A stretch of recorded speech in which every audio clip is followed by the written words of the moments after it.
Hello, and welcome to the Overworked and Uh, Underrated podcast, where we sit down with musicians, artists, entrepreneurs, whatever, and talk about their passions and hear their life story, whatever they want to talk about, and hopefully give them some free promotion and have a good time. I am here today with Ian I-Cee. What's up, dog? yo, yo, yo, yo, yo, yo. What up? What up? What up? How you doing, man? I'm chilling, having a good enough day. Fair. Wasn't too bad so far. Yeah, I just got off of work a little bit ago. you said it's 77 degrees there, and that's apparently a good thing that it's cooling down, It's a quote unquote. very, very good day in California if it's 77 degrees because literally all of last week it was just high 90s. The week before was actually pretty well, but the week before that, high 90s. Week before that, high 90s, and all that. Actually, we've had very little fires considering how much heat we've had this year. So, I suspect we're not out of the flaming woods yet, though. Yeah. Well, it's whenever it's 77 here, I'm like, dear God, please let it cool off. So, I'm glad you at least have some excitement about it. I'm glad it's a good thing That's for it. you. Ian is That's a a musician, lot. and he also has conducted interviews in the past. And yeah, man, tell me hmm about like your music. How is that going for you? It's a process. I'm still really learning with it. It's really interesting, the phase I'm in right now, because I'm kind of just figuring things out. Every song I'm doing is potentially better than the last one I just recorded, but at the same time, none of these songs are releasing yet. Fair. So like I'm the only one that knows how good I am at the moment. Me and like my little group chat of friends, and we just hype each other up essentially. Go for it Um, right now. Shout them out. Why not? oh, Fire oh, them off. just the group chat. Yeah, let's go. I mean, you can Promote you them. can find the industry plants playlist on like Blake Basics Spotify profile, and you can see basically who's in the group chat from there. Um, it's like Sadzilla, Booty Gum, Blake Legend. Basic, B Train, Pinky, Prompto, Lurk, a All right, few other people. cool. Now tell them they gotta pay me for that. We don't do this for free. No, I'm Yeah, definitely just exactly. kidding. I'm kidding. That's kind of the point. But dude, yeah. I know you said you're kind of new to this and you don't have a whole lot of songs out. I think you said last night you have like three officially songs that are out. Um, At the moment, I have three that are out, but um, we're recording this on what, the first? Yeah, the first yeah, I of think so. September. So on the 8th of September, I do have my fourth song coming out, and then my fifth song will come out a week after that, and my sixth song a week after that. Well, if it makes you feel any better, once this podcast goes up, you still have more songs out than I have episodes of this show out. So we're both kind of learning. Well, yeah, exactly, exactly. It's all a very interesting process to be starting, and it's a lot more exciting than when you get further into it. Uh, as I found out with the interviews and everything, I was very excited about that very early on, but by year five, it started to drag. I definitely could see that being a thing. So tell me about the interviews, man. When did you start doing interviews? How old do you think you were? So I was 16 when I started interviewing bands. I basically just really knew that I wanted to be in music. I had gone to a couple of concerts at this point and always found myself talking to the bands that I was there for, or like, in some sort of like place where I could see and interact with the bands. So I thought that could be kind of something for me to possibly do. Actually, the first iteration of what I was going to do was a music news show, where I was just gonna like read off basically like news headlines from metal magazine sites and stuff like that. Um, but I found out that I wasn't very good at that. I couldn't memorize things very quickly, and I always had to be reading off my paper. Uh, and I figured that I could just read off a little question book and interview people. I mean, yeah, And because I so mean, I grabbed the camcorder and did it. if you were already there talking to them and everything and enjoying it, and it's cool to kind of put Yeah, it in the public view too, so other people can see how these bands are off stage and exactly. interactions. And so what do you think like your favorite interview you've done so far is? I know you've interviewed a lot of bands. Um, See, that one's always a complicated question because there are a few interviews that immediately come to mind. I mean, I think probably what would be my favorite is my interview that I did with Flowbots, but that's not necessarily because of the interview, because honestly, I can't remember that interview at all. I don't remember a single question I asked during it.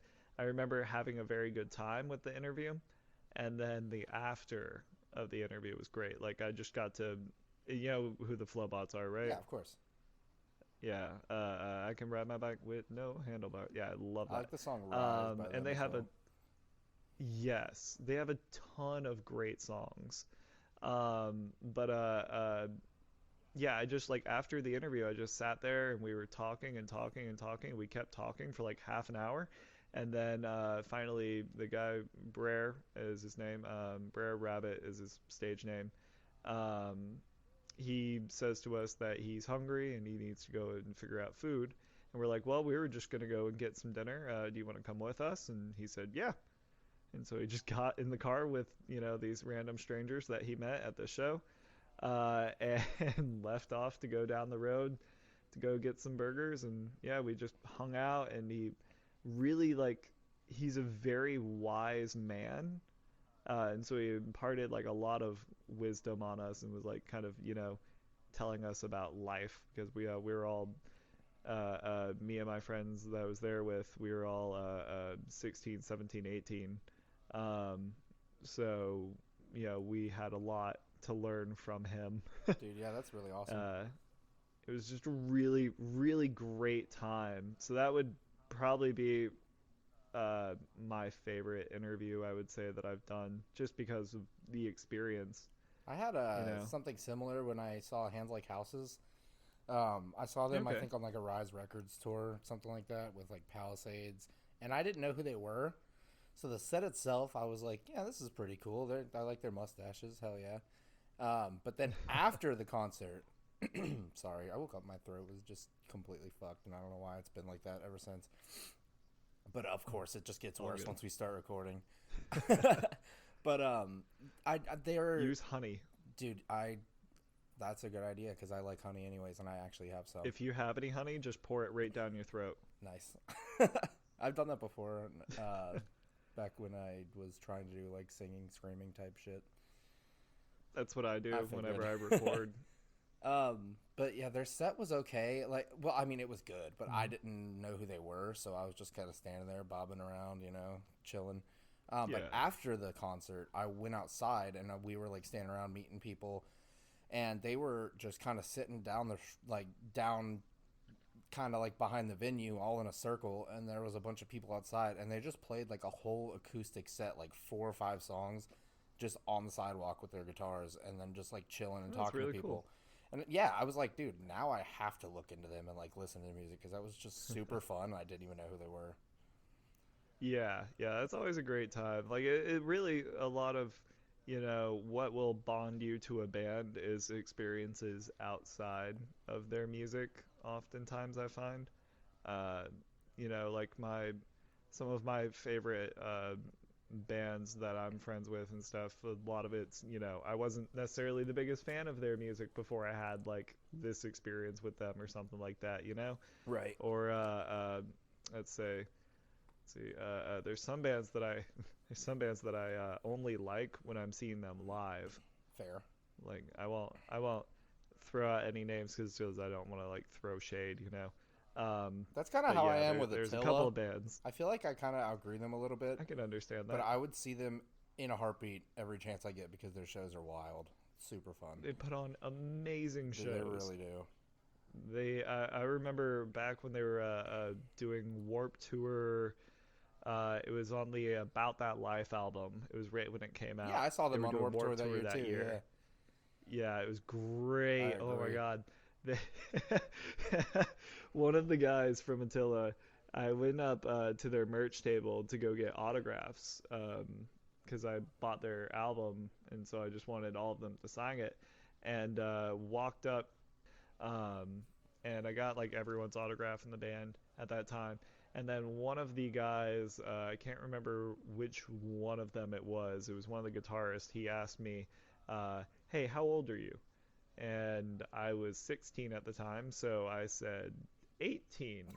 Oh, and And yeah, he of course. said, "Okay, here's this." And he hands me a Jello shot. Um, he's just like a chunk of Jello. He just hands me it like some random kid at his Warp Tour merch booth. After I told him I'm 18, and then he was like, "Yeah, here, don't tell anyone we gave you this." And I was like, "What's in it?" And he said, "Alcohol." He's like, yeah, in his mind, he's like, what? Why would I just? What do you think? I'm just giving you random Jello? Like, obviously, it's gonna be a Jello shot. But like, I was so young that Right. I didn't know. I didn't know what in the world a Jello shot had in it. I was afraid that it might have like drugs or something like that. And so I was kind of cautious with it. But I ended up eating it, and I felt absolutely nothing. So, Yeah, that doesn't surprise me. I feel like one Jello shot I for me mean, would just be like, damn, that was a disappointment. yeah, I'm a big dude, you Me know. too. And even at that time, I was a big dude. I was a lot skinnier than I am now, maybe, but I was still, 6'2". Jeez, I feel really short now. Yeah. We won't talk about it. Oh. But it's funny because the legal drinking age is 21, so I feel like even if you said 16, he probably would have still been like, "Here, don't tell anybody," because it's like, I feel like there's a very good chance that that would have happened yeah, as well. It's not even the only time I've lied to a band about my age, uh, to hang out with them or like get closer with them. dude. That's uh, uh, I'm not gonna say the other band name, just because I probably shouldn't have said the first band name, but it doesn't matter. Uh, Allegedly, we're so just talking hypothetically here. yeah, That didn't actually allegedly. happen Yeah, they in Minecraft. hypothetically gave me that Jello shot. Yeah, in Minecraft. But In Minecraft, they thought about giving me a Jello shot when I was underage. yeah, the underage So, thing was a anyways, joke. He was yeah, definitely 21. I was on. It was a tour that this band was opening up for the band For Today. And For Today has a strict no drugs, no alcohol policy on tour. Right. Um, but they had this band on tour with them that was a party band, kind of like Attila, and they're like very vocal about their drinking and everything like that. Um, and I went out with a couple of other photographers and stuff like that, a couple of other media people. They wanted to go out to the van with this band and go do shots, and I just wanted to go hang out. And so they asked me how old I was. I was like 18. And they said, "All right, tell them you're 21." And I said, "Okay." Oh yeah. And so I said I was 21 to them. They handed me a shot. Uh, Were and you still 16 yeah, at this time? I was Oh, they 16 could, at that dude. time. They could probably look at. Oh, well, you said you're tall, so maybe not. I was gonna say they could probably look at you and be like, "This kid's not 21." No, they would have no. They probably would have no idea how old I was. But I was surprised to find out when I met that band again, like a year and a half later, that they remembered me. Oh, nice. Yeah, Yeah, that's really yeah, cool. it's always nice when a band remembers working with you because as you'll find out, uh, uh, bands and artists do like you know, some of the more popular ones and the touring ones, they'll do like a bajillion interviews. Right. And so you always try to do something that sets yourself apart. Try to ask a question that makes them remember you or that interview and go, okay, this was something different. but you're never quite sure if you got that effect. Right. So it's always nice when someone actually does remember you, especially when it's one of your worst interviews. Dude, we'll talk off air because I want to know who that other band is. But Yeah, I'll tell you. okay, cool. I have a couple guesses, but I don't want to throw them out. Okay, Yeah. flip flopping at complete 180. Since you just mentioned it, what do you think your worst or most awkward interviews are? I know you have to have some. Oh my I god. know you have to have some that still Yeah. haunt you to this day. Oh yeah, yeah. There's a few moments that specifically haunt me, Guar? but I would say yeah, that one doesn't That's haunt kind of me or iconic, anything like though. that. That one's just not a pleasant interview. That one's just one that I don't think about at all. We should talk about it It just is blocked out in my head. because I know what happened. If if you want to watch it, it's up on YouTube now still. If anyone out there wants to watch my interview with Guar or any other of my interviews, you just have to go to I-Cee YouTube page and it's under playlists. There's an I-Cee interviews playlist and it has all of the interviews. All of them are unlisted on YouTube now, so you won't see them on my regular uploads. You'll just find them in that playlist. Um, but yeah, it was just a not great night, bad time. I don't really talk about it too much We just definitely because don't have to talk about it. It's the okay. band member that I happened with passed away, so I don't Oh, want to right. talk ill of the dead Yeah, or I anything totally like forgot that. about that little part. Um, My bad. yeah, yeah. So it's whatever. But no, probably the most awkward interview I had was with Hank Williams III, or Hank 3, as people often know him by. Hank cubed. Um, yeah, he he's a country. I don't. Do you know who he Yeah, is? yeah. Yeah. Okay. So. For anyone that doesn't know, he's like a country. He's third generation country singer. Both his father and his grandfather were very legendary country singers, and he's more of a country punk rock type of guy. And for some reason, his publicist let me interview him.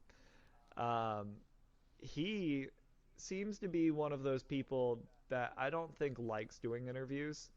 There's a lot of people that you'll do interviews with that you can tell that they just don't want to be there, and they're not having a good time. And he was one of them for sure, especially since I didn't know, like, really what he was talking about a lot of the time. There's one moment in the interview where he mentions John Bonham, um, and I have no idea who John Bonham I is. don't know who that is either, so it's totally okay. I'm right there He's with you. um uh, uh and someone's gonna crucify me in the comment section if they hear this in this part specifically, but I'm pretty sure he's from Led Zeppelin. He's I one just of heard you getting the like canceled for that. yeah, I'm just exactly. kidding. I don't know. He might have He he's one of the legendary like rock and roll bands guys. He's huge, and so like that's been a moment that's haunted me. One of my friends still brings it up to me been. to this Dude, day. I don't know But that a interview single got member from that band, so it's totally okay. I that get it. interview got 10,000 views, and pretty quickly, and all of the comments were just dunking on me and talking about like how awful I Is was. that your most viewed? I, Oh, No, okay. no, no. My two most viewed were positive interviews in the Oh, comment right. You said sections. Snow White's Poison Um, Bite was your biggest, right? yeah, Snow White's Poison Bite was my biggest. Kuza was my second biggest, and both of those were mostly because I was just, the one that did those interviews. So like their entire fan base is basically flocked to me for Yeah, those. because if you look up like Um, interview and you're the only one that comes up, it's I'm sure if you look up Snow White's Poison Bite, I would have been one of the first results we're back gonna then, get or you up there Kuzo too. again right now. Well, it's unlisted, Oh, damn. so You're killing it here. you won't find it. Yeah. That's all right. Um. Uh. Uh. uh but yeah, I think there was one comment. I was on either the Hank 3 interview or maybe it was the Phil Anselmo interview, but I remember this one comment vividly. It said, "You have the personality of a doorknob." It's like, oh my God, that's so fair. That's so funny though. It was absolutely true, though. I had no personality. There was no personality to Ian I-Cee when he was doing interviews. He was just, some guy that was just asking questions sometimes, and usually in a very robotic way, going from question to question, just abruptly. Yeah, because I was also 16. I didn't know how to do it at all. I Right. didn't know how to talk to people, even I basically. feel like it was more of like you asked the question and they answered and you just like didn't elaborate on it further because like it wasn't. Yeah, Yeah, okay. Fair. absolutely. A lot of it's that, I didn't realize how conversational it should be, things of that nature. But also, I'm just an awkward dude, I mean, to be fair, especially at I was 16. about to say to be fair, at I'm still 16 awkward. I was pretty fucking awkward. Like yeah, I still have trouble like I had to mentally prepare for so long before we started recording. So, and I'm still Yeah. thinking back on the intro and how I like struggled. It's still haunting me. But Well, yeah. See, yeah. Anything like that, like little things like that will just stay with you. like I told you Like, before, I was like, dude, man, I gotta think the intro through because I'm gonna screw it up and I'm gonna stop in the middle of it and like have to think and panic. But like once we get past the intro, I'll be fine. see, you know I'll what? just redo the intro, cut it in. The No, I'm good just kidding. thing with intros to do is to have the band or artist do it a lot of Well, times. you could That have takes told a me lot of that pressure off before. of you. Drop the ball on Probably that I one, could have Ian. mentioned that. No, Yeah, it's fine. but Don't worry. I that's what I used to do after a while because uh, uh, the band members I like forgot their name for 1 minute from one of the interviews. I was like, I'm here with Upon a Burning Body. Uh, and so after that, I started having them introduce themselves.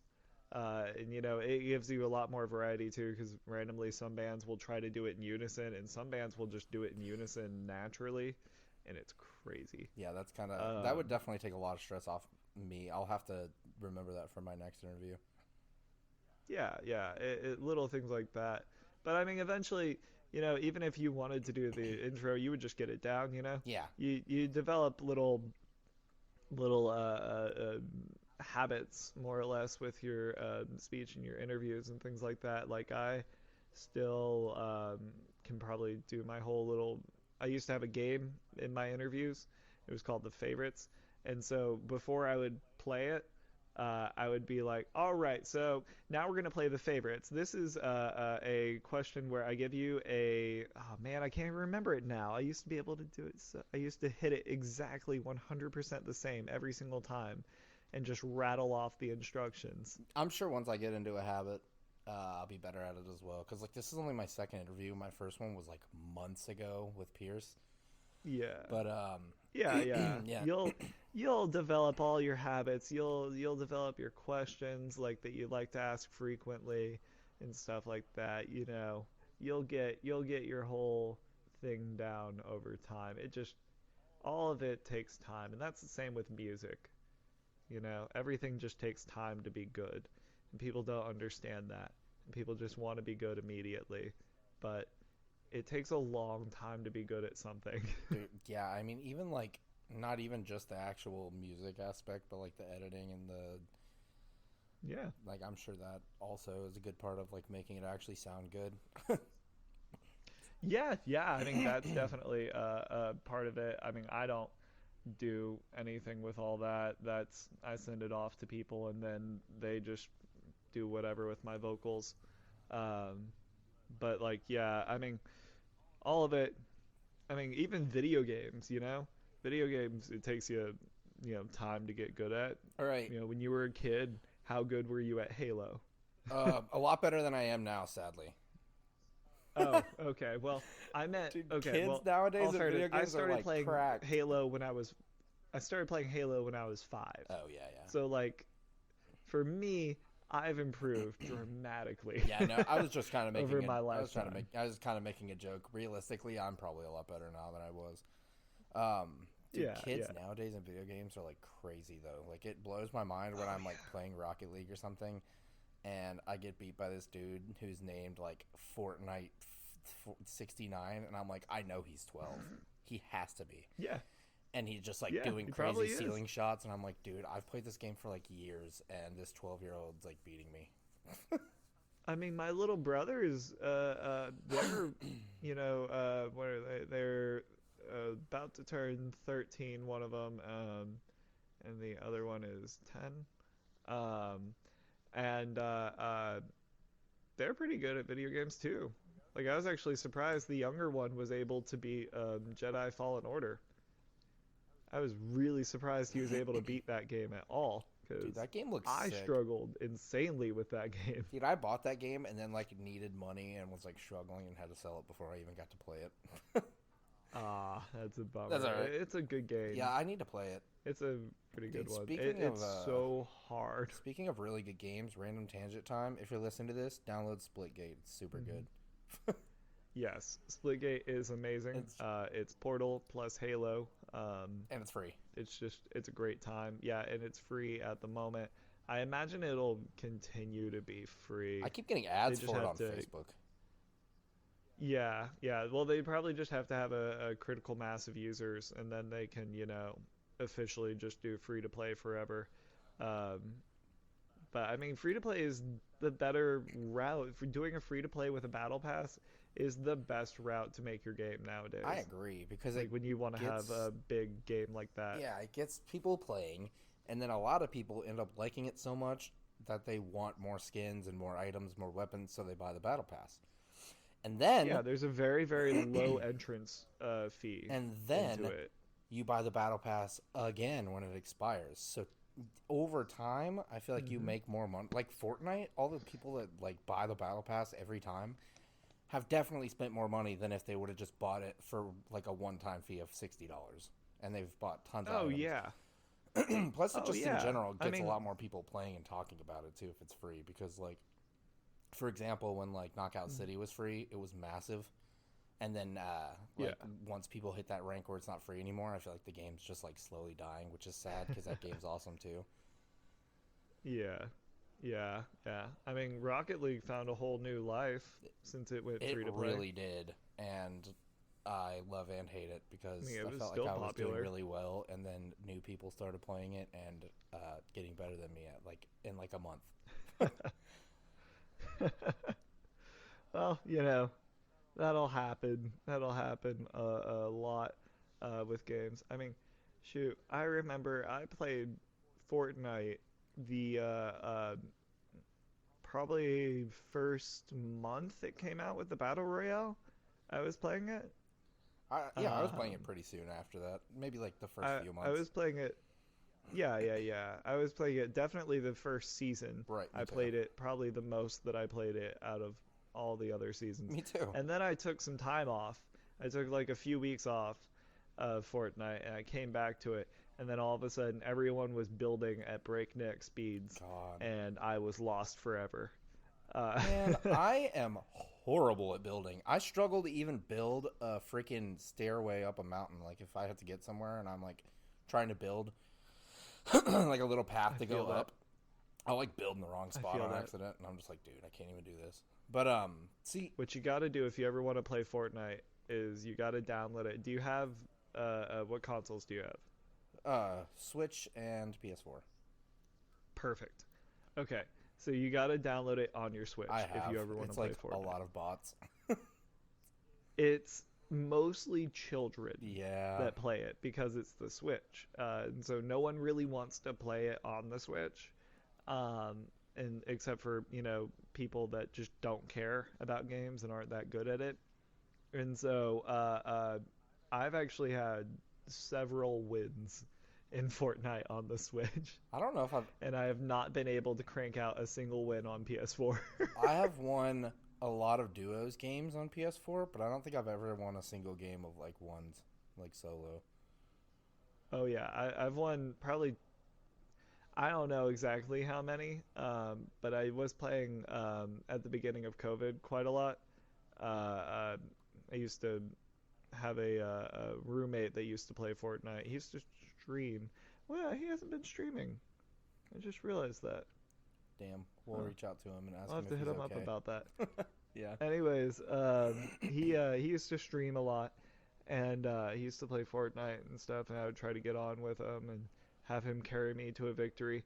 Um, Dude, yeah, that's but kind of how it is when I play with that my was when I girlfriend. found out the Switch was so easy. Yeah, whenever I play with my I got girlfriend like in 10 Fortnite, she wins. always carries me. Yep, Dude, yep. honestly, It's nice. yeah, it's like when Warzone came out, I'm like, finally, a game like this, but it doesn't have building, and I have a chance. And then I played Warzone, and I realized how horrible I was at Warzone. Like, I have more of a Yeah, chance of yeah. winning in Fortnite. Oh, it's way easier to win a game of Fortnite than it is to win a game on Warzone. Warzone is so Dude, hard. I'm so good at I regular have, Modern Warfare, and I'm just complete ass at Warzone. I don't know why. I don't know if it's I because I don't know think the map or what. mhm. I think the highest that I went was like third place, and that was on like a team. That was with me and my friends who were like, really coordinating between each other and everything, and we're like really, really trying, and we were really playing for like a while, and that was the highest we could ever get. Other than that, man, it's impossible for me to play that game. That game's just hard. It's I harder. doubt I've even gotten I in the top usually 10. lose all my firefights. Yeah, I doubt I've even gotten in the top 10 people. It's pretty much right when I see someone that they just kill me. Yeah, me too. Uh, if I don't, if I don't get a kill first or whatever, you know, I think my main they've problem is I just don't know where anything is, and I don't play it enough. I bet if I played it more, I'd probably be yeah. a little better at it, but Yeah, I mean, like I said before, everything just takes time and then you'll get good at it. You just got to put them hours in. Like, man, when I first started uh, writing, because I didn't really know how to write songs or anything before very, very recently, before really just this past year. yeah. I've learned how to write songs this year, or write not songs, but lyrics and everything. Um, and like figure out how to put them to a beat and everything like that. I'm still learning right now, but that took me a good long minute to learn how to do that. And it was just a lot of sitting there focusing in on something for a long time and just going ba ba ba ba ba ba ba ba. I want to think da da da. I do. Yeah. Getting the rhythm and And like then how just you want the song to like flow is definitely more important than the actual lyrics are, at least at the beginning of writing. Because it's like hmm you just like that's like I've written some music as well, and it's just like a lot of it's sitting there with me like with a voice recorder just being like and then like actually putting words to it yep. that makes sense. Yeah, that's exactly a process that I've kind of been able to learn to do, in the process that I know a few other artists do. Um, It's kind of like writing yeah, a it's story or a book. Like you have to lay out the characters first, and then you have to lay out like this. exactly. You have to outline Yeah, it. like here's You where I have to want it to figure out start. where you're Here's where I want going, it to end. what your journey is, Yeah, but and then you put in all the details. speaking of music, what like got you into like doing music? Because I know you haven't been doing it for long, and we kind of talked about it briefly last Mm. night. Yeah.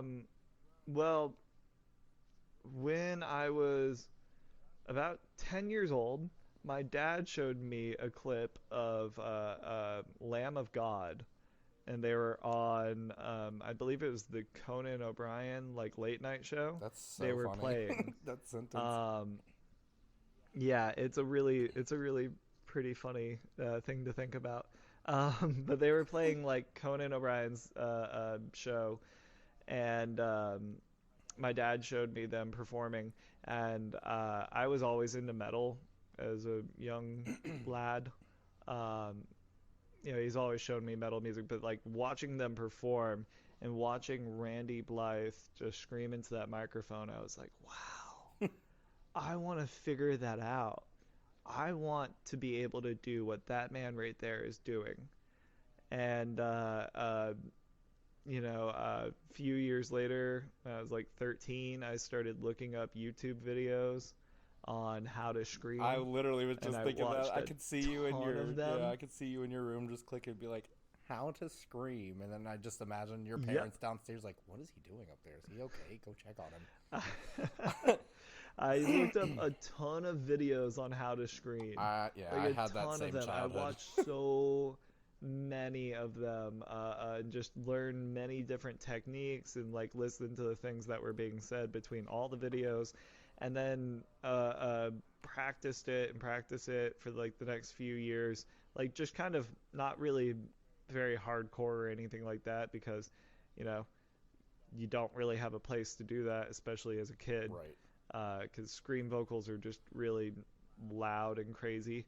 But I wasn't even like I wasn't really doing them right. I didn't really have them down. I didn't really understand exactly how to produce all these sounds and everything like that properly. And till I was about 17, I started to like really get it down, and started to like really develop and work on my vocals a lot better and get them to where they sounded pretty good. And then finally, when I was like 18, after I graduated from high school, I was already doing my interviews at this point, and I made a bunch of friends in the music scene. And this band, In Dying Arms, came to town.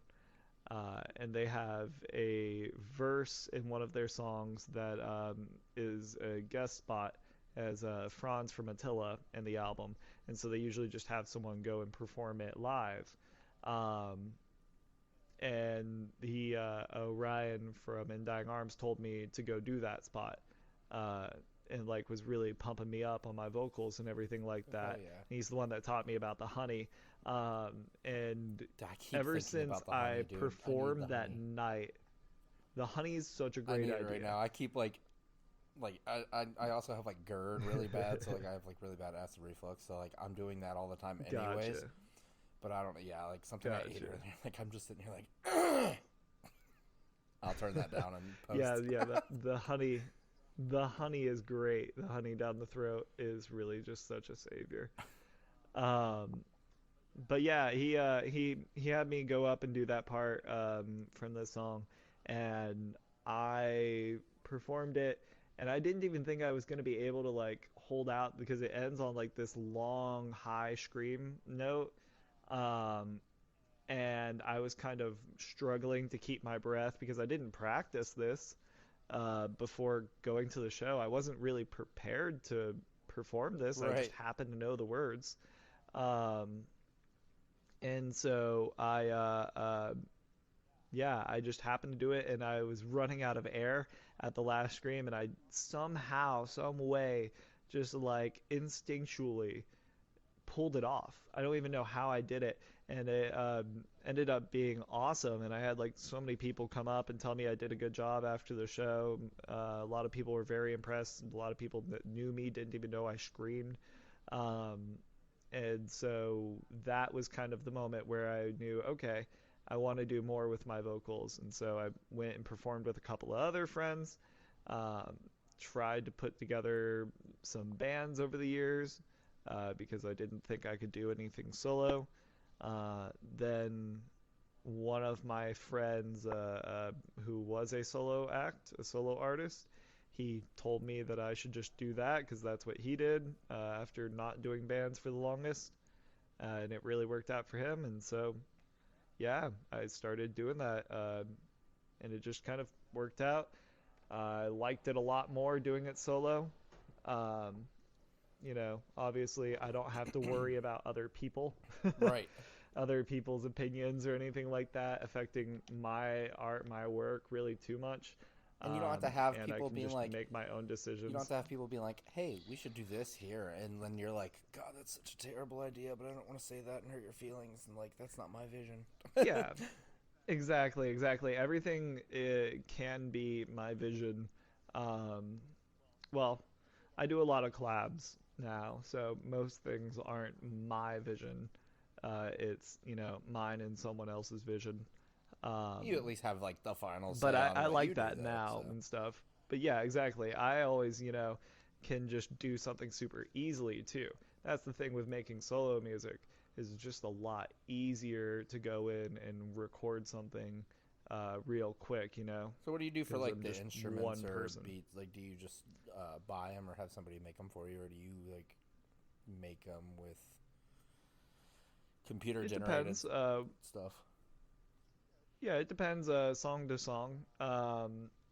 Let's see. So a rope and chair, Banger. that whole process was purchased basically, um, where I just told my friend Zach that I wanted to make a song and told him to find someone to make a song for me while I was out in LA for like a week.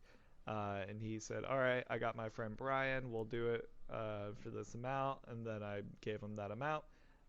Then they went off and made me a song. Shout out to Brian. Went in, recorded my vocals. Yeah, Good Brian name. Mulata and Zach Cash. Both great dudes and great musicians. Um, recorded my vocals one day. Then the song was done a couple months later and uploaded it. Go Stupid, we don't even own that beat. I mean, we have a lease on it, um, which essentially means that we have, the right to use it in our song for as many streams or whatever as we need.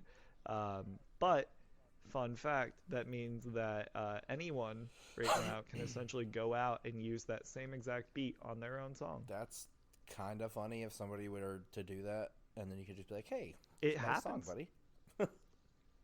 It happens. It happens a lot because that's kind of the move now with kind of, I don't know if it's the underground trap scene or if it's just, the trap slash rap scene in general or hip hop scene, but leasing beats is a very popular act I now. didn't even know that was a Uh, thing, that you could just like lease it. yeah, That's kind you of can cool. literally lease a beat for like 1,000 streams or something like that. And so like once it hits that number though, you can't use that beat anymore. You got to renew your lease or you're going to have to take down your song That's kind of crazy. and stuff like that. There's lots of like weird stipulations with leasing, but that's also depending on your deal that you get. Sadzel and I have a unlimited lease, so that means that we can use the song in whatever way, essentially, for however long we want. That's nice. We just don't have the exclusive to it.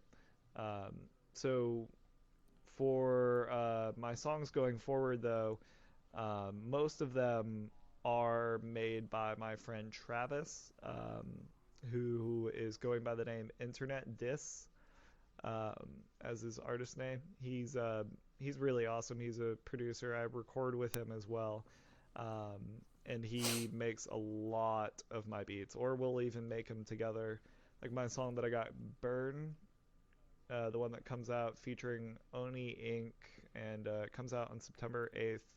That one we actually co-produced. We actually made that beat together. Oh, nice. I went in one day and just sat there and directed him while he was making a beat Backseat and beat everything maker. like that. And that was the whole process. So it really just depends on song to song, but I'm trying to be in a position where I have the exclusive on my stuff. Yeah, I feel like that would be better. Just so it's not like somebody hears a song down the road and they're like, "Hey, man, you have less views than this. Did you steal it from them?" It's like, no. Hear me out. Let me explain. Let me explain to you the concept of leasing beats, and they're like, "What?" But I Yeah, could see that being exactly. a thing. When I found out about it, it blew my mind. Yeah, that's When kind of I how I found out feel right about now. leasing I'm music, like, because I only found damn. out this year. Yeah, I found out about it. Like I was after Go Stupid, I was like trying to plan on making a bunch of music and stuff like that. But then once I found out I had to lease beats and finding out how much it was, I was like, oh no, I'm not going to be able to make all that much. It's going to be a lot out of me. But then luckily, my savior came in riding on the white horse, Travis, and he told me that he makes Shout out beats to and that Travis. he would be willing to work with me. And Does Travis make a lot of yeah, beats he's for like artists and everything? We can shout him out real quick too. Maybe throw people his way if they need him. he's starting to, yeah. He's starting to right now. As far as I know, I am the only one that he's really making beats for and Hell everything. yeah, exclusive. Um, yeah. Oh yeah. I'll be honest, I have like I want to say like somewhere around like 6 or 7 beats from him Ooh, that's exciting. that I'm sitting on. Most of them, I mean, I only think that one of them is not in use right now. Hell yeah. And it probably will be in the next coming months. You said you're But sitting on yeah, him. I I was mean, be like, you better get up and make some stuff over them beats, boy. there's literally two that I am sitting on right now, technically, just because one of the artists I'm collaborating with, Hazy B, he just hasn't had the chance to record over either of them yet, and he hasn't chosen which one he wants. So Fair. once he decides which one he wants, I'll know which one I have to sit on. Um, but yeah, I have a ton of songs coming out that are produced by Travis right now that I'm actually really excited about. There's one coming out in the end of September. It's going to be called Creature. It's coming out September 22nd, featuring Mark Ocean. your calendar, people. You hear it Um, here. Mark your calendars right and now. that one Travis produced, and it's Ocean killed that song. It's so good. Dude, I'm excited It's for you. really, really good. I'm glad you're like getting on Yeah. it and putting songs out pretty frequently. I love seeing that. Yeah. I obviously I have a lot to learn in music, but I've already been learning so much, and especially from friends like Sadzilla, um, who he started making sure that he uploaded at least once a month a while back, and that was working out really well for him. And then he realized that he needed to upload even more frequently, and so now he uploads a song every single week. Jesus. Dude, I wish Pierce needs to get And on that. he does so well with it. Pierce wants to. Pierce is going I to. know. Or Booty Gum. Oh god, Um, did we just unmask him? We just we just surprise. outed Yeah. him so hard. No. Uh, so he um he actually has a song coming out with me. One of my songs next month is with Booty Gum. It's called Anarchy. Um, at least I shouldn't talk about it too much because it's not uploaded yet, and we're pretty sure it's coming out next month, but we may have to push it. Understandable. But anyways, I do want to give Pierce a shout out really quick. He's going to be on next week's episode. He is absolutely killing it right now. And well, if you call him Pierce, he may not respond to you okay, in next week's Booty episode, Gum. depending on if he's character or not. Yeah. Booty Gum. Dude, I should tell him to have the interview in full character. Because I know that if I tell He him will that, do I it. know. Which will be really funny. Because it'll literally just be like, hey, man, what's up? It's Booty Gum here, man. And I'll just like, the whole time, and I'll be like, oh my god. Fun fact, Sadzilla did an interview with him, and Sadzilla told him not to be in character I would during that never tell interview. him that because I He told him know that he would explicitly, be. do not do it in character. Just be Pierce. Just be yourself. Just be a normal dude. And then the first thing Sadzilla says to him, Pierce responds in character. I love that. Honestly, As though, Booty Gum. I He don't blame him. immediately like started saying, what you mean? It means I eat ass when he asked him what Booty Gum meant. Dude, I love that. Honestly, though, Pierce is definitely the kind of person that I would never tell him, like, dude, be serious. Because as soon as I say that, he's like, oh, time to not be serious at all. Yeah, that's very true. he's, That is very, very true. I'm like, hey, Pierce, just be serious and let's have a good conversation. And as soon as I'm like, hey, I got Pierce with me, he's like, hey, what's up, man? It's funny because my experience with him is almost the opposite. Is when I first started talking to him and everything, I very early on suggested that him and I do this. I floated like a funny song concept to him, and I thought it was a really good concept. We may do it one day in the future, so I won't say it or anything like that. but it was a good, funny song concept. And he told me, yeah, it sounds cool, but I'm just trying to move away from all that meme stuff, all that funny comedy stuff right now. So I want to do like more serious songs.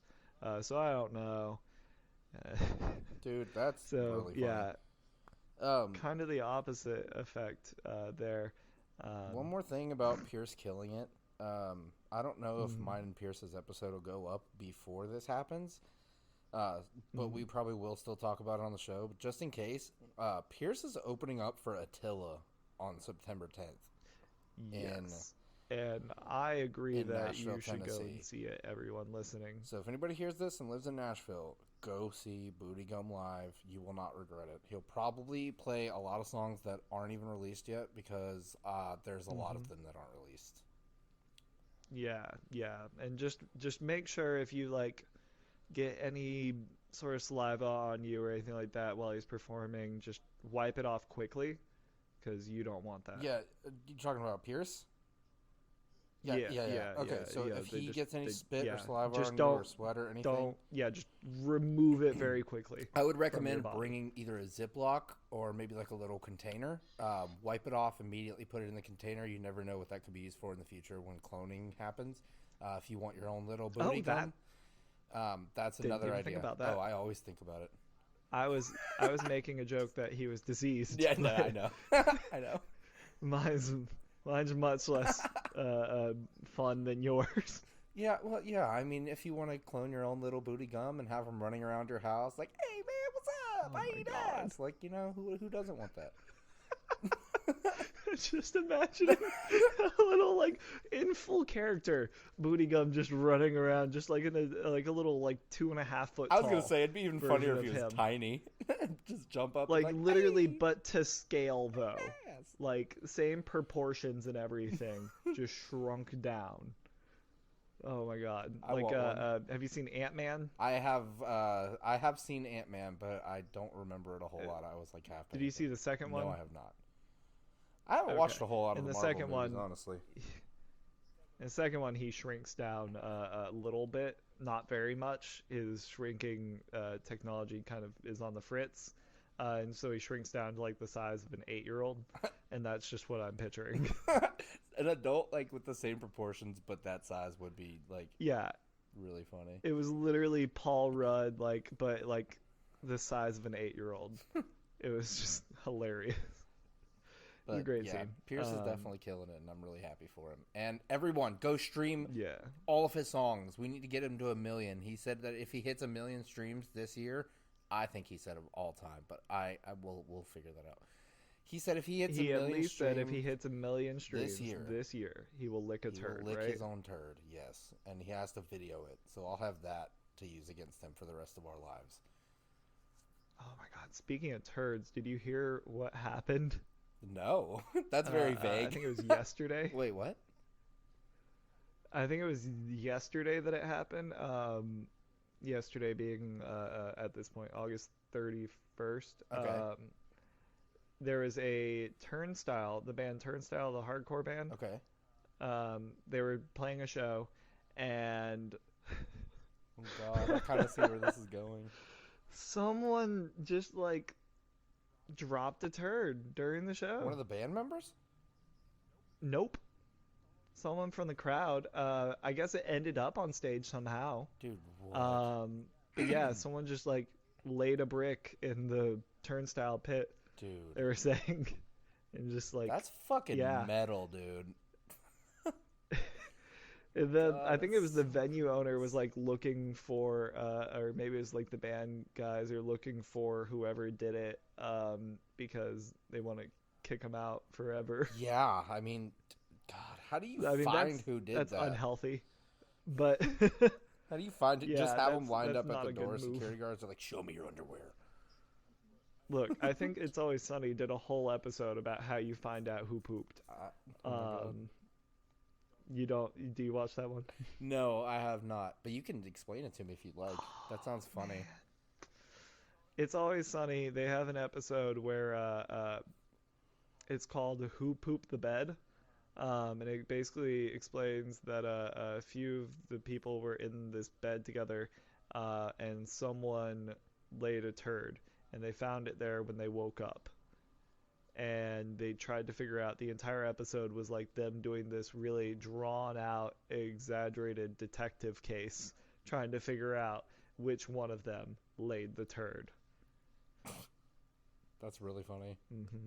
How did they find out? Yeah, yeah. Um, I honestly think that one of the characters just admits that he does it in the end. If I'm not mistaken.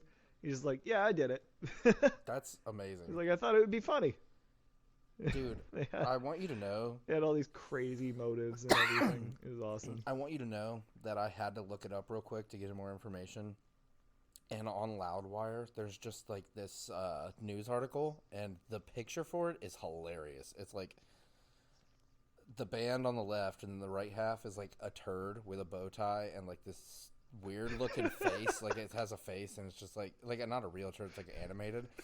And the headline is "A Renegade Concert Pooper is on the Loose in California," and that's the best headline I think I've ever seen. That's like the best headline I've ever seen, dude. Oh my That's god. so incredible. Dude, a renegade Oh concert my pooper is God. on the loose in California. I can't. That's really something That's insane to that's see. the best thing I've ever seen. I'll send you the link after we're done because that's you have to That's see the amazing. picture they used because oh Oh my yeah. god, it's so funny. Oh yeah, I gotta see that. I'm Dude, that's the funniest thing. Have you ever seen any This whole crazy, like, story is insane shit crazy. happen at concerts? Insane shit, no pun intended. Man, um, not nothing too crazy. It can't be Um, like pooping in the middle of the pit crazy. I don't think anything can top no, I've that. never That's seen amazing. anything quite that crazy. Of course. I saw I'm Let trying to Live. think. Um, I saw them. They Mhm. act. I have two crazy stories about Let Live. The first time I saw them was at a place called Amos South End in Charlotte, North Carolina. Rest in peace to Amos. I don't think it's a thing anymore, at least not for Mhm. concerts. But that was like one of my favorite venues, and there was like this like top floor kind of balcony area where it was like around the crowd, but not like over it. But it was like a little balcony Mhm. area on the top, and he went up with a wireless mic, went up the stairs on the balcony, and then like climbed over the rail, jumped up and like grabbed the rafters of the ceiling going across, climbed across them like a freaking uh, I don't know what's a good koala. I guess they climb. Yeah. Yeah, like a Yeah. sloth. He just climbed across it and then like hooked his legs on the balcony or on the rafters and like hung down upside down, like screaming into the mic over the fucking crowd. And it was Oh, amazing. so dangerous. And then he pulled himself back up and then like grabbed the rafters and like hung and then dropped into the crowd, and they caught him. And it That wasn't sounds like super awesome. high up, but like he could have definitely hurt somebody, and I'm really glad he didn't. But dude, it was That sounds insane. really cool. Yeah, it was awesome. I'll have to find a Um, video and send it to you because it was definitely really Terrifying. cool. Yeah, dude, I'm it's also crazy. like extremely afraid of Me heights, too. so that's not my vibe at I like all. roller coasters, and Uh, that's uh, the high. That's the most I'll ever do. I love roller coasters, and it doesn't bother yeah, me at all. But then I get to the top of the ladder, and I'm like, oh. you're right. Oh yeah, But yeah. I'm also kind of a big guy, so I It have the gets right to be scared on ladders. rough. My I think the craziest time I had at a concert or viewing a band at least was probably this band. They were from South Florida. They were called Illuminate Me. They used to be signed to Tragic Hero Records. I interviewed them once, and then I played Balsamic Vinegar Pong with them another time. wait, Uh, what? that's that's a whole nother story. But Okay, because I want to hear it. What is balsamic? Wait, yeah, we'll yeah, get to yeah, okay, that. okay. Sorry. So they were playing a show at this venue, Swayze's in Atlanta or in Marietta, Georgia, and R.I.P. Swayze's. That place was great. I have so Um, many venues that I used to go but to that are the closed. I band, hate it. right? The band Illuminate Me was really, really. They were like one of those, hardcore like crazy thrashy metal bands and stuff like that. High energy, kind of like Let Live, Every Time I Die, that sort of vibe. And they like to put a ton into their performances. And they always like pride themselves on not finishing their set where they started it. Um, so one time, they all had like wireless guitars, and then the vocalist would just leave the mic. He would just start screaming without a mic. And one time he literally went. They went and brought all the drum equipment, or at least enough of the drum equipment, outside. One of During this time, one of the guitarists was doing a guitar spin and nailed the drummer right in the nose with his guitar. Yeah, he had like blood just pouring down his face. It makes me anxious every time anybody does a guitar spin because I'm like, oh my god, their strap's gonna break. Like every time somebody does it, I'm like, oh. So they all ran outside though, and then the vocalist like jumped on top of their touring band, which was right in front of the venue, and then they just played out the rest of that song outside the venue. And the drummer is just blood, out of his face while he's playing and stuff. Yeah, they said that they looked over and saw him, and they were like, "Oh my god!" They kept playing. Panic. They're like, "What the hell happened?" They're like, "All right, we need to finish the set, and then we'll worry about that." Dude, I remember. I'll have to send you. I think I have that picture still on Instagram of him, in his face all smashed. Send it to me. I'll put it in. Oh, actually, it might be a little too brutal. I don't know. I was gonna say I'll put it in the video right here. No. It doesn't look too bad. It's after he cleaned up a bit. Okay, cool. I'll put it in right here so everybody listening can see what we're talking about. Barely any blood. But dude, the second crazy Let Live story I have, they were at this place called the Fillmore in Raleigh, North Carolina. Oh, I'm from North Carolina, by the way. I think I've been there. Hell yeah. I think I have. I lied. It was the Lincoln Theater. Tour. The Fillmore is a different one. In Raleigh, I believe. Actually, the Fillmore's in Charlotte. I've been to one that's in Raleigh, whichever. It was probably the Lincoln Theater, or the Ritz. The Ritz is a really big one in Raleigh. Oh, it was the Ritz. Yeah, the Ritz is cool. I went to the Ritz. It was on that tour that I was the tour manager for. Wait, what tour was it? So yeah. It was a Tom Morello Atlas Underground tour. I was wondering if we were in the same place at the same time and didn't know each other. That would have been crazy, but I definitely didn't go to that. Yeah, that would have been funny. Yeah, that could have been a crazy moment right now we had. But, dude, yeah, I was at the Lincoln Theater in Raleigh, which, shout out to that place. It was cool. I had a lot of good memories there. Including Ronnie Radke paying for my parking for no reason, even though I told him I had enough money to do it. Good times. And I also... Crazy. That was the tour that I didn't really care for Falling in Reverse or Ronnie Radke at the time because they were supposed to be touring with like I-Cee Stars, and I-Cee Stars got kicked off that tour, and I was pissed. Oh, that's the tour? Yeah, I was pissed because I loved I-Cee Stars, and I was like, I would have been mad too. They ended up... I-Cee Stars got screwed. They ended up getting added to the Asking Alexandria, Memphis Mayfire, Attila, As I Lay Dying tour. So I was like, cool, fuck it. Like, that tour was amazing. That was good for that. But I-Cee Stars obviously made off well enough, but they totally got screwed. Yeah, and it's like because they were like what? Falling in Reverse, Ronnie Radke was being a scumbag. Wasn't it? They were like smoking weed and going up on stage high and like whatever. And no, no, Ronnie pretended that he has a really pretends that he has a really strong no drug policy on tour. Even though he like went to jail for being accessory using to murder. All the drugs. Jeez. That's why I was so mad. I literally tweeted at him. I said something like, sorry, opening a can really loud. Yeah. I said something to him on Twitter, and I was like, imagine kicking a band off your tour for like smoking weed and having drugs in or having weed in their bus or whatever while you went to jail for being an accessory to murder while high on, what was he on? He was Oxycontin or something like that. And he blocked me on Twitter, and that was like one of my crowning achievements growing up. I was like, hell yeah, dude, I got Ronnie Radke to block me. But then... That's like hilarious. A couple weeks later, or a week later, he obviously wouldn't know who I was just based on that one Twitter like tweet or whatever. But like a week later, I went to that tour, and I had an I-Cee Stars shirt on, and I had my hoodie on, so like you couldn't see my shirt. And I was like, Oh, okay. I was gonna say, oh my God, were you one of the people that he kicked no, out?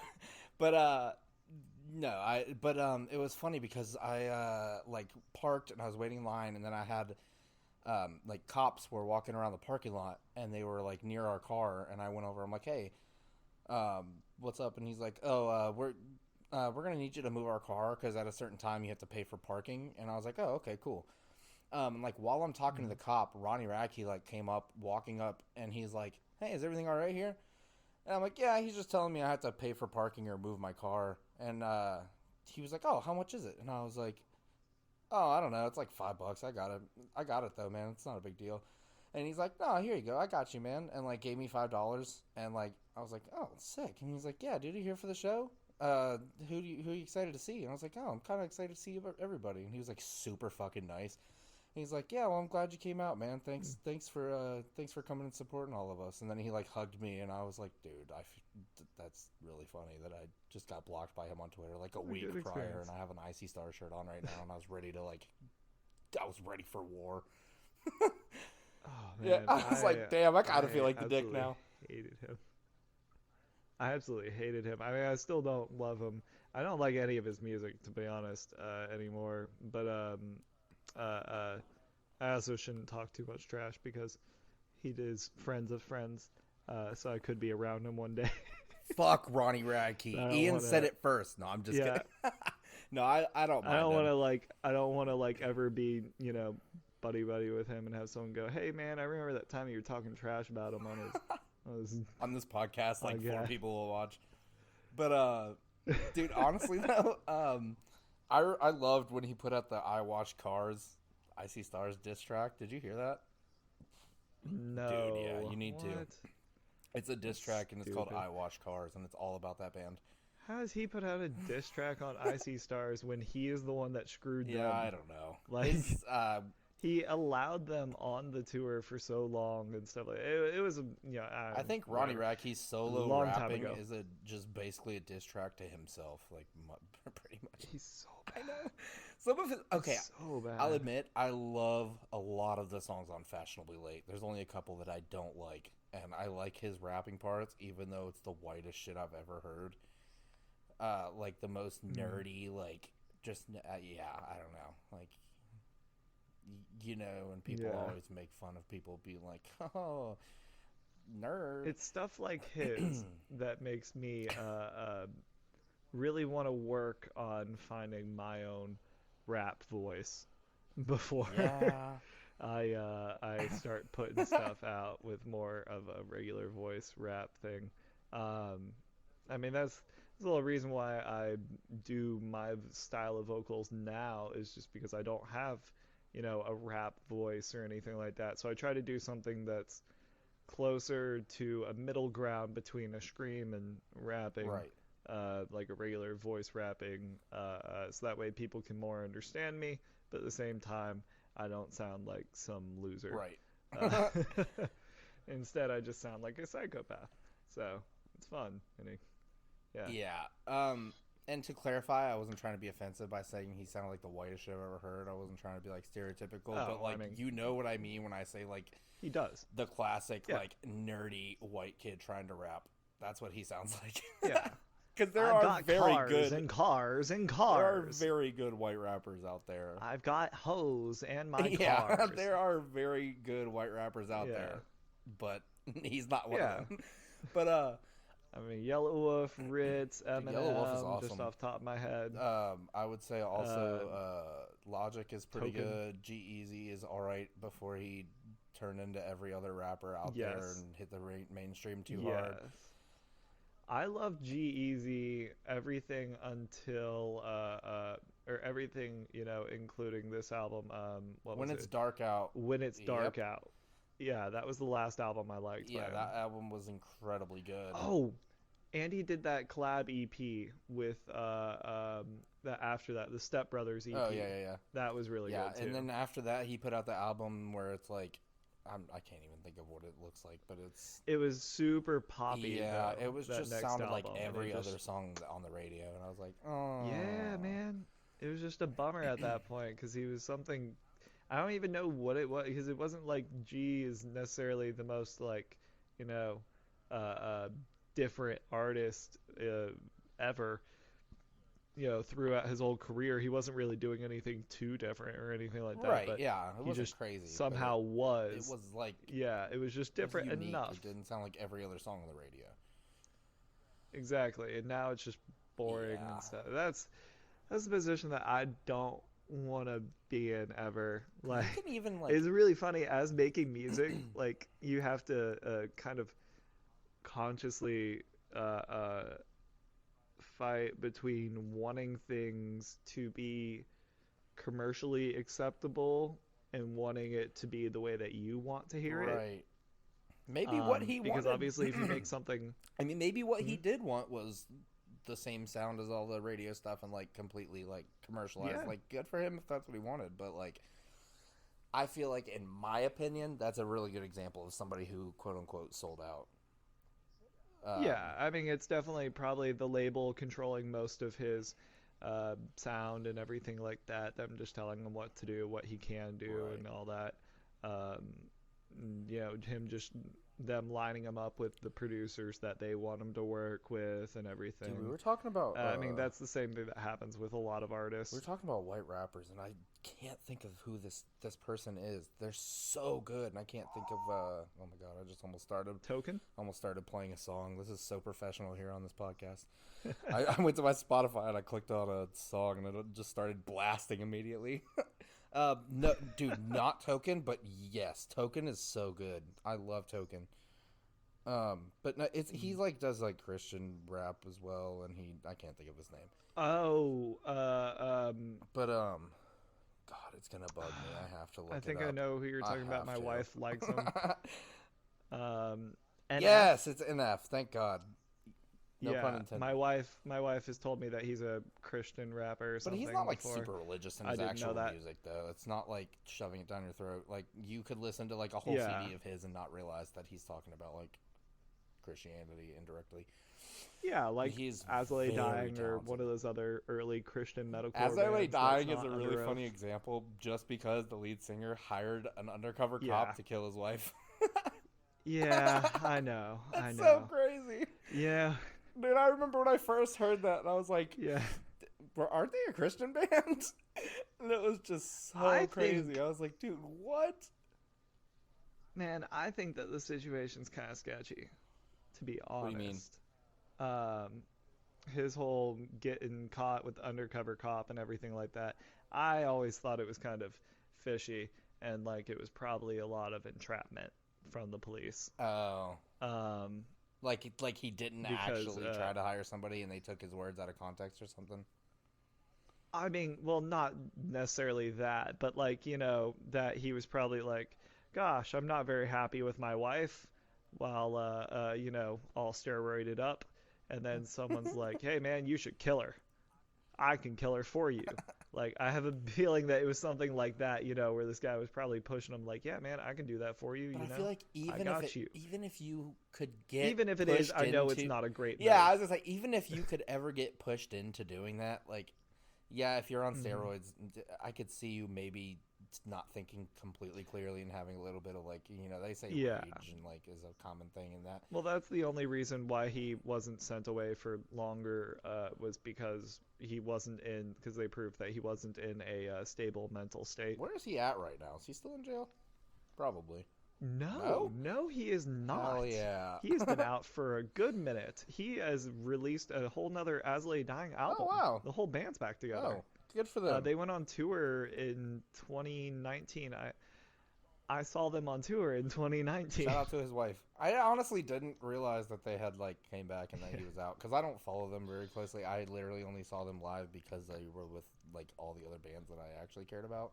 He's gone on a very lengthy apology tour about it. He essentially is a massive fucking dude, and when I saw them live, I was like, "Oh my god, this guy is huge." He is impressive. Yeah, when I he mean, was, he's still it's big. less impressive when he was on He's tons still of big steroids, now that but, he's like he was like crazy. I was like, this guy could kill me by like with one I hand. mean, not on steroids. He's still a big dude.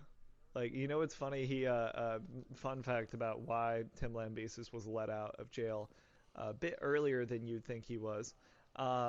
He sued the state of California, um, Hell where he was yeah. arrested and where he was being held in jail, because I guess when you're coming off of steroids, there are certain things that you have to, abide by, certain medical standards that you kind of Okay. need. Um, And they were and denying him that? they didn't met. They did. Those weren't met essentially. Ooh. And due to that, he grew man titties, and he sued the state of California. I swear to God, this is the exact story Dude, that okay, happened. I'm allowed to He laugh grew because I man have man breasts. titties, but that's only because I'm fat. Yeah, well, he grew man breast, I guess, I'm just from like, not yeah, I'm chubby. taking steroids anymore, Dude, fuck. and just, having a hormone imbalance or something like Does that, he still have just man titties? made him grow titties. Um, I feel like you when can I work out saw him enough to the point live, where it kind of fixes that, usually, right? where I saw him live, it looked like he had started working out hard enough to kind of Okay, fix good that. for him, dude. I felt bad laughing, but it was hard not to when you said, "Yeah, he has man titties now." And like, I was like, Oh "We yeah, better be careful. We might hire somebody to kill us." But, no, I, but I was super surprised. I mean, I wasn't all that surprised, but fairly surprised to see that his bandmates came back to dude, him. honestly, when I Um, saw him, I really think that was the one of the best lineups of any concert I've ever been to. Because, like I said, it was I-Cee Stars, Memphis so good. Mayfire, Attila, Oh yeah. As I Lay Dying, and Asking Alexandria. And I didn't really know As I Lay Was that Dying. like an All Stars tour or something? No, it was God, I don't know what it was, but I know one of the bands had like a band member pass away, I think, and that's why they dropped off the tour. And that's it was Suicide Silence. Suicide Silence was supposed to be on that tour, Oh. and then they had to drop out, obviously, and Oh. I-Cee Stars took their place. And that was like It was that right after year. that Yeah. Falling to Verse I-Cee Stars getting kicked off thing. I was pissed, and then I already had a ticket to this show, and I was like, oh, I don't really know who. I know Suicide Silence, but I'm not like a huge, massive fan. But then, Mm-hmm. yeah, I-Cee Stars ended up replacing him. I'm like, let's go. Dude, my mom and me went to that show. I got a Mm-hmm. VIP, and met Asking Yeah. Alexandria and all that. My mom didn't really care. Like, she went to all these shows with me. She liked a lot of these bands, but Yeah. dude, she was like 50 going to concerts with me. Like, she was super cool. Like, Yeah. her favorite bands were like Alisana was like her number one. Allison is Dude, always yeah, great. me and her used to listen to the Emptiness like all the time together, and like we saw them together like twice. My mom, oh my god, dude, I have a really fun story about my mom. Um, Let Mm-hmm. me finish this story first. Yeah, I got a VIP to Yes. that show, and my mom and me are standing in line, and we're up towards the front because we're like we get. I always got to shows super early, but we both got tickets to that show. Mm-hmm. Um, my mom goes up to the door and like is like peeking in, knocking. Some dude comes to the door, and she's like, "Hey, I really have to go to the bathroom. Do you mind if I like go in there and like go to the bathroom?" She goes to the bathroom, doesn't come back, and I'm sitting there like, "What the hell?" Like, I hope she's all right. And this was only like 30, 40 minutes before they like opened the doors. And like I go in and she's Yeah. sitting there and she's like, "Oh yeah, they just kind of let me stay in here." I was like, "Dude, why did we buy you a ticket?" Like, I was like, "Damn, dude, you could have just done that." But Yeah. yeah, she was just Yeah, that'll sitting in there happen. talking to people, and I'm standing out there in line in the sun. And I went and I'm like, "Are you okay?" Like, she's like, "Yeah, they told me I could just sit in here and chill." I was like, "What the hell?" But dude, That's another really funny. funny story about my mom is she went with me to see Hollywood Undead, who she Mm-hmm. also loved, I guess. But yeah, Mm-hmm. and after the show, we like met them. You know Hollywood Undead, right? I'm aware of them. Yeah. Okay. I've listened to a couple songs. So my mom is sitting here talking to these guys who have like crazy fucking songs about like banging girls and drugs and alcohol and shit, and my mom's just talking to them, and she's talking to one of the dudes, Johnny Three Tears. She's like, your music's pretty offensive. Like, what do your parents think of that? And like my mom's just she was just like a sweet lady, and she was just innocent, um, for the most part. And it's just like, she's like, "What do your parents think of that?" And he's like, "Oh, they're dead." And she's just like, Oh, "Oh, I'm jeez. sorry to hear that." He's like, "Oh no, don't be. I fucking hated them. They were bastards." And my mom's like, "Oh my god." Oh God. And then my mom's like, "Oh my god," and like was laughing. And then we talked to him for a while, and he was just like, "You guys are pretty cool." And he was like talking to my mom. He's like, "I might come stay on your couch whenever we come here. Is that cool?" And she's like, "Oh yeah, of course it is." And like it was just really funny and wholesome. That's Yeah, it was nice. super cool. That's Dude, I nice. still That's haven't a good gotten back to time. my other Let Live story. I'm gonna tell that really quick. Oh Um, yeah. I was at I was at the Lincoln Theater, and they were performing, and there was like this big giant disco ball above the stage at the theater. Okay. And he, in the middle of like the set, takes his microphone and just starts throwing it straight up into the air. It's like an actual wired mic this time, just throwing it straight up and just slamming it into the disco ball. And Jeez. it's just disc like the little like reflective pieces flying everywhere, going like all over the place. And then What? the cord like wrapped around the disco ball at one point, and he just yanks it the fuck down. And then like it's Oh my like God. it's like a disco ball attached to like a like rod or whatever, like that, hung it to the ceiling. So he grabs the rod and just starts smashing the disco ball, just destroys it in the middle of a set. And then dude, it was so crazy, and I was like, "What?" And then I saw them again there, and he was just like, "I just want to thank the Lincoln Theater for unbanning us and letting us come back after we destroyed their disco ball." And like they never had another Yeah, one, there we go. so every other time I went there, there just wasn't a disco ball anymore. It was really funny. Yeah, there we go. That makes a lot of sense. I was gonna say, like, what? They were definitely banned for a As while. an artist, like, I was wondering, like, if they, asked the venue beforehand, hey, do you mind Yeah, if we no, just, they did not. what you gonna do with that disco ball? You got any plans for it? Oh, we're planning on taking it down. I got you. Yeah, no, he I'll literally take it said the down. next time, he's like, "I just want to thank them for unbanning Yeah. us and letting us come back after I destroyed their disco ball." Yeah, man. Some bands, they really do stuff like that. They really get, you know, banned, at least for good reason, from venues sometimes. I know the band Tree Fort, that I'm friends with. That band has been banned from several venues. You probably have not heard of Tree Fort, and most people listening to this will not have I ever like the heard of name. Tree Fort. Um, yeah, it's spelled Oh well, now Phort. I hate it. No, I'm just kidding. Um, It's kind of cool. it's kind of like a old style punk band, like musically like a punk rock band, Right. um, and the band just does the wildest things that they can on stage.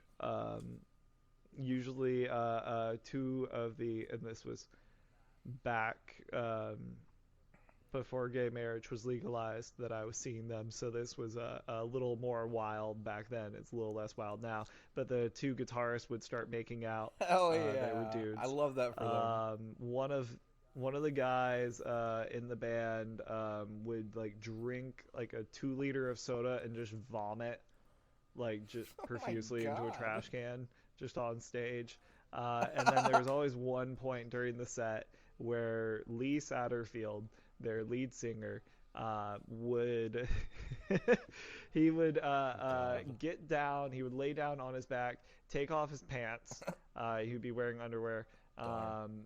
and he would raise his legs up into the air, and someone would come over and spray like a bunch of like hairspray or something on his taint area, and they would just take one of those grill lighters to it and just light it all up Dude. real quick, and he would have to smash it out real fast. I swear to God, one time I saw him do that, and he did not put it out fast enough. So he ended up having to take off his underwear like on Dude, stage. what a wait, who is Took his this? whole Tree underwear Fort? off. It was this band Tree Dude, Fort. He was all legends. I have to look full up that. I have to just look up that shit. junk out. I saw that man's butthole that day. Never thought that would happen. Hell yeah. That's a concert I want to experience, say it was dude. like my I want to say it was like my going away show too for when I was moving. And so it's such a great experience. I brought my friend along who had never seen them, never really heard about them, and wasn't really into that whole music. Your friend's probably And looking at you he like, was what the so fuck? When that confused. happened, he probably looked at you. He's like, you like this shit? This is what you do? He laughed so hard when that happened. I mean, still, he'll probably tell that story and love it. That's really amazing. Dude, speaking of like before gay marriage was legal and everything, a couple stories out of this show. Whenever I saw Attila with Chelsea Grin, um, Mm-hmm. and that was like a pretty fun show. Chelsea Grant. I feel like I may have went to that tour or I tried to go to that tour. Dude, I'm gonna be real with you. Chelsea Grin was not very good live.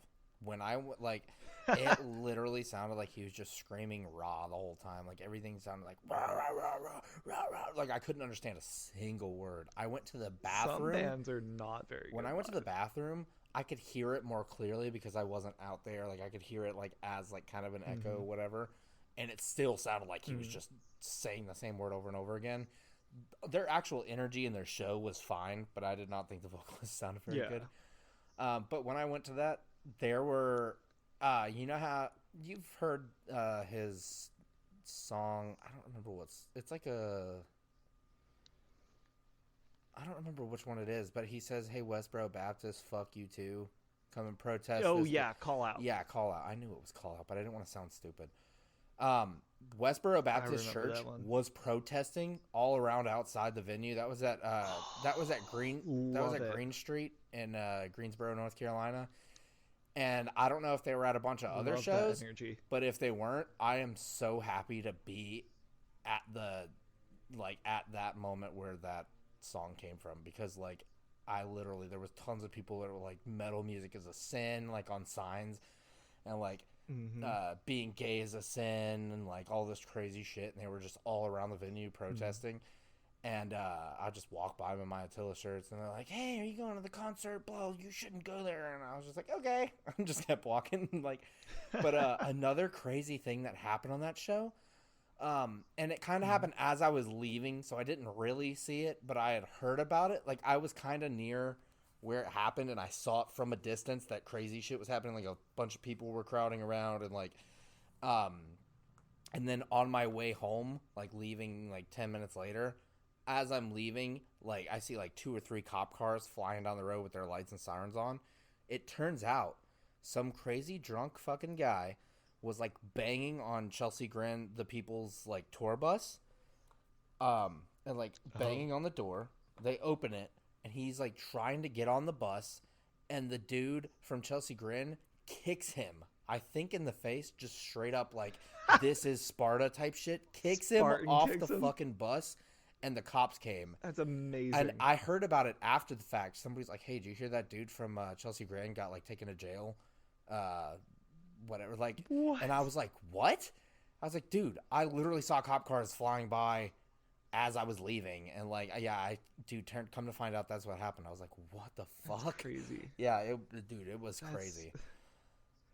Man, do you remember I love that this podcast just um, turned into us talking about our concert experiences. I'm not mad about that at all, Right. though. Like, I love that. Because before I You was remember, panicking. I'm like, what are we talking about? I think it was Warped Tour 2014. Are you gonna say the band The Story So Far was Oh, okay. playing. And I think it was 2014, 2015, maybe. Shoot, maybe 2016 at the absolute latest. But The Story So Far was playing. It was whatever year they were playing.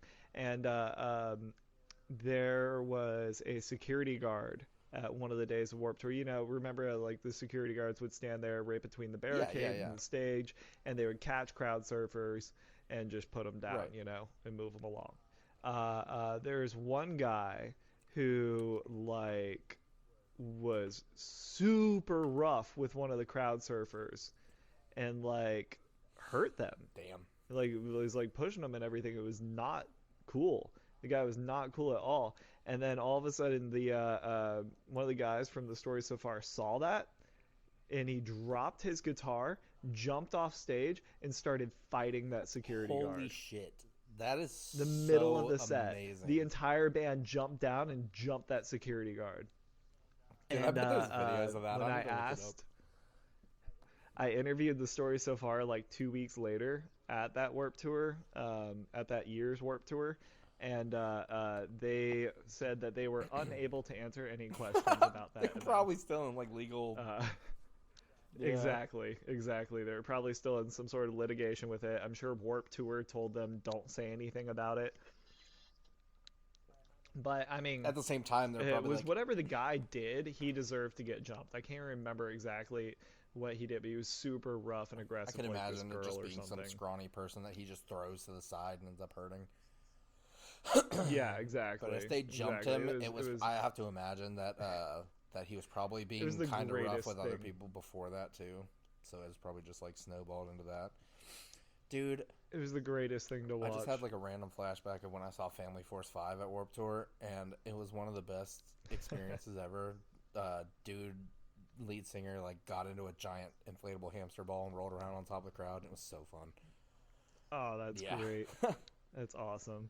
Dude, Man, that's a fun time. pivoting a little bit from, we can still talk about concert stuff if you Mhm. have more fun experiences. Yeah, it's all good. But Nah. I want to ask you randomly because I just, for some reason, we were talking about sellouts and industry plants and all this and like labels controlling things. Mhm. This is like totally unrelated to anything and random. I just want to hear your opinion. What do you think about A Day to Remember's new CD? Oh, I haven't heard it. Did they release Yeah. something? I thought they were done. No, their I'd be. newest CD, not new CD, but I'm talking about You're Welcome. Oh, I have no idea. I haven't Oh heard God, it. do you like A Day to Remember? I I've never been a fan of A Day to Oh, okay, Remember. then you're not. Then you won't be Um, disappointed.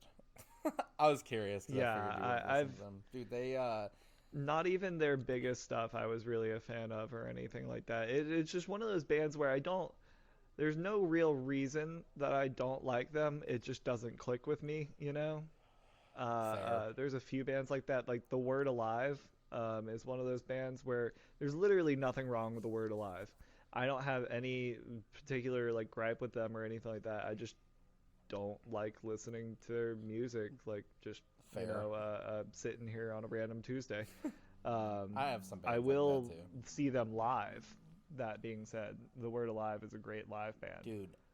And I do enjoy seeing their shows a lot, and I very much enjoyed interviewing them. But you know, just a band that I just don't listen Fair to enough. for some reason. Honestly, though, I asked you because we were talking about sellouts and everything. Their new CD had a lot of like sellouts. Their band label didn't want them to be heavy vibes. Mm. The funniest part though is that the album was titled "You're Welcome," and they delayed it for like months and months and months. Delayed it, and then they released the album like name and everything, and it was "You're Welcome," and everybody was like, "That's a really fucking, that's like a really douchey title." First of all, in my It opinion, is, especially when you're like, all right, here's the album. You're and welcome. then the album ended up being universally hated for the most part. Like there's like one redeeming song on it that's okay, Yeah. but then the album ended up being like Mhm. kind of bad, and it's just really funny that it was titled "You're Jeez. Welcome." That's But hilarious. dude, speaking of The Word Alive, I haven't listened to them a whole lot, but I saw them at Warped Tour, Mhm. and the same year, Beartooth was playing, and Mhm. I'm standing in the crowd watching The Word Alive. I'm like back behind the crowd, basically. Like I was just kind of chilling, just watching them because there was nobody else I really cared to see at the time. And Mhm. I looked over to like to my right, and Caleb Shomo was standing right beside me, like just chilling, watching them. Yeah, that's the cool thing about Warped And- Tour is that people will just be there. Yeah, dude, I was like, "Hey, you're Caleb, right?" And he's like, "Yeah." And I was like, "How's it going, man? I'm a big fan." And I just like ended up talking to him for a little bit, but it was just really funny because I just like I had to do a double take. Like I was just looking around for a second. I like looked to my left, looked to my right, and then I was like, "Wait, what?" And I looked over again. And I was like, "Oh fuck!" Like he was literally like 2 feet away from me, like right beside me. I was like, that was a really cool experience. That's always as well. really cool. That's a really cool time. Yeah, man. Yeah, Warped Tour was always I miss Warped Tour so much. such a fun time, man. I missed it. I mean, I'll be honest.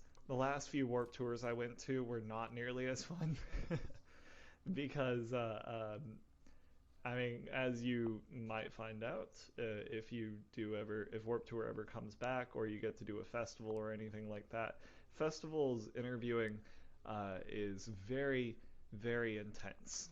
Um, because Warped Tour, basically, the way it would work would be that I would get approved to be on Warped Tour a couple months before my date. Once I got approved, they would send out my information to all the to all the publicists that were working on Oh, the so you tour actually like or went any of the out bands or and anything like that. told them like, "Hey, I'm going to be there interviewing," and like, did you get like a special pass or anything? Yeah. Oh yeah, you have to get a press pass for Warped Tour and everything Dude, I'm like sitting that. here You have to thinking get you're just approved like by. moseying around, like, "Hey, I'm going to interview you right now." No. Is that cool? No, no, you have to get approved. Like I had to get approved by their publicity team every single year that I went. The same with Mayhem or any other festival. You have to get approval first. And that's the same thing with most interviews or anything like that, especially on site. You just really have to get approval beforehand. Okay, Uh, that makes sense. so Obviously, yeah, yeah. Well, for Warped Tour though, you would get approval, and then you would start to get a flood of emails from different publicists. You would also obviously know the bands that are going to be on your date. So if you wanted to, you could reach out to their publicist and say, "Hey, I'm going to be at this Warped Tour. I would like to schedule something with this band." And then what happens is you schedule a bunch of interviews. You plan on doing them. You write your questions for those bands and everything like that. You get to Warped Tour, and you walk in to their press area, and they have like a little spreadsheet essentially telling you exactly which bands are going to be in the press area at which times that day, and if they're available to do just random interviews or if you had to have scheduled it beforehand. okay. Uh, so that's usually the point where you figure out about four or so of the bands that you planned on interviewing don't do interviews that day. They couldn't clear it with them first. Uh, I feel like that'd there's make your some life sort so of much easier. there's some sort of disconnect between somewhere to where basically what usually happened was I would schedule with like all these bands, and then I would get there and then I would find out, okay, most of these bands aren't doing interviews apparently this day at all or whatever, and then you would basically from there then I would just sign up to interview a bunch of different bands, and I would usually end up interviewing, I don't know. I think one time I interviewed 10 bands in a day. That's pretty cool. It was a very, very long day. You're not in I-Cee or anything like that. Dude, yeah, I know. Especially the Florida Warped Tours were Oh, I can only just imagine, dude. so hot standing out there all day long. Luckily, it was like on the water, so it wasn't as bad. Dude, yeah, most of the Warped For Tours I went those. to were in North Carolina, so it was very hot and humid almost every time. Mm-hmm. I went to Mm-hmm. one Warped Tour in Man. Milwaukee, and the only reason I remember the temperature is because it was 69 degrees and it was on this big screen, and I was like, ha, nice. But I was like, dude, 69 degrees, so it was nice, so, there was a breeze, and I remember like being in the horrible sweaty crowd jumping around, and then when I left the crowd you could actually feel the Man. breeze, and it was so awesome. That's the only enjoyable Warped That would Tour be that I've been to. great. That would be so nice, That's the man. same one I met I Caleb remember. at. That was like the best Warped Tour as far as the weather. It was, I didn't feel like I was gonna fall over at all the whole time. Usually that every other Warped Tour I'd be walking to Nice. the next stage and I'd be like Yeah. yeah, it was. Oh yeah, yeah, man. It can get real intense out there. I went to a Warped Tour in Atlanta once, um, and it was super. It was just high 90s all day long. Hot. Humidity and everything like that. It was so hot, and then finally, probably around like 5 o'clock, all of a sudden, this storm rolls in just super heavy, just starts Oh, downpouring, that's my and biggest a fear. tornado warning started going off like that, and everything like that. And people had to go crowd under a pavilion. Luckily, at this point, I was interviewing bands, and I was actually I wasn't interviewing while it was raining. I had already finished up my interviews for the day, and so I was just hanging out. And I was catching up with one of my friends who was doing merch for what is that band? Um, I'm picturing their vocalist right now. A Skylit Drive. Hey, that's all good. Um, so he's doing merch for a Skylit Drive, and all of a sudden it started pouring.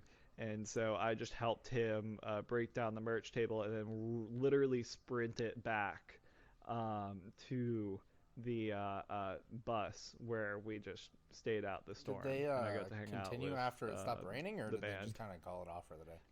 Yeah, warped continued. Like, it was only raining for like 20 Oh, hell minutes, yeah. half an hour at most, and then it was gone. And then it continued on for the rest of the day. Right after that, I went and saw Every Time I Die.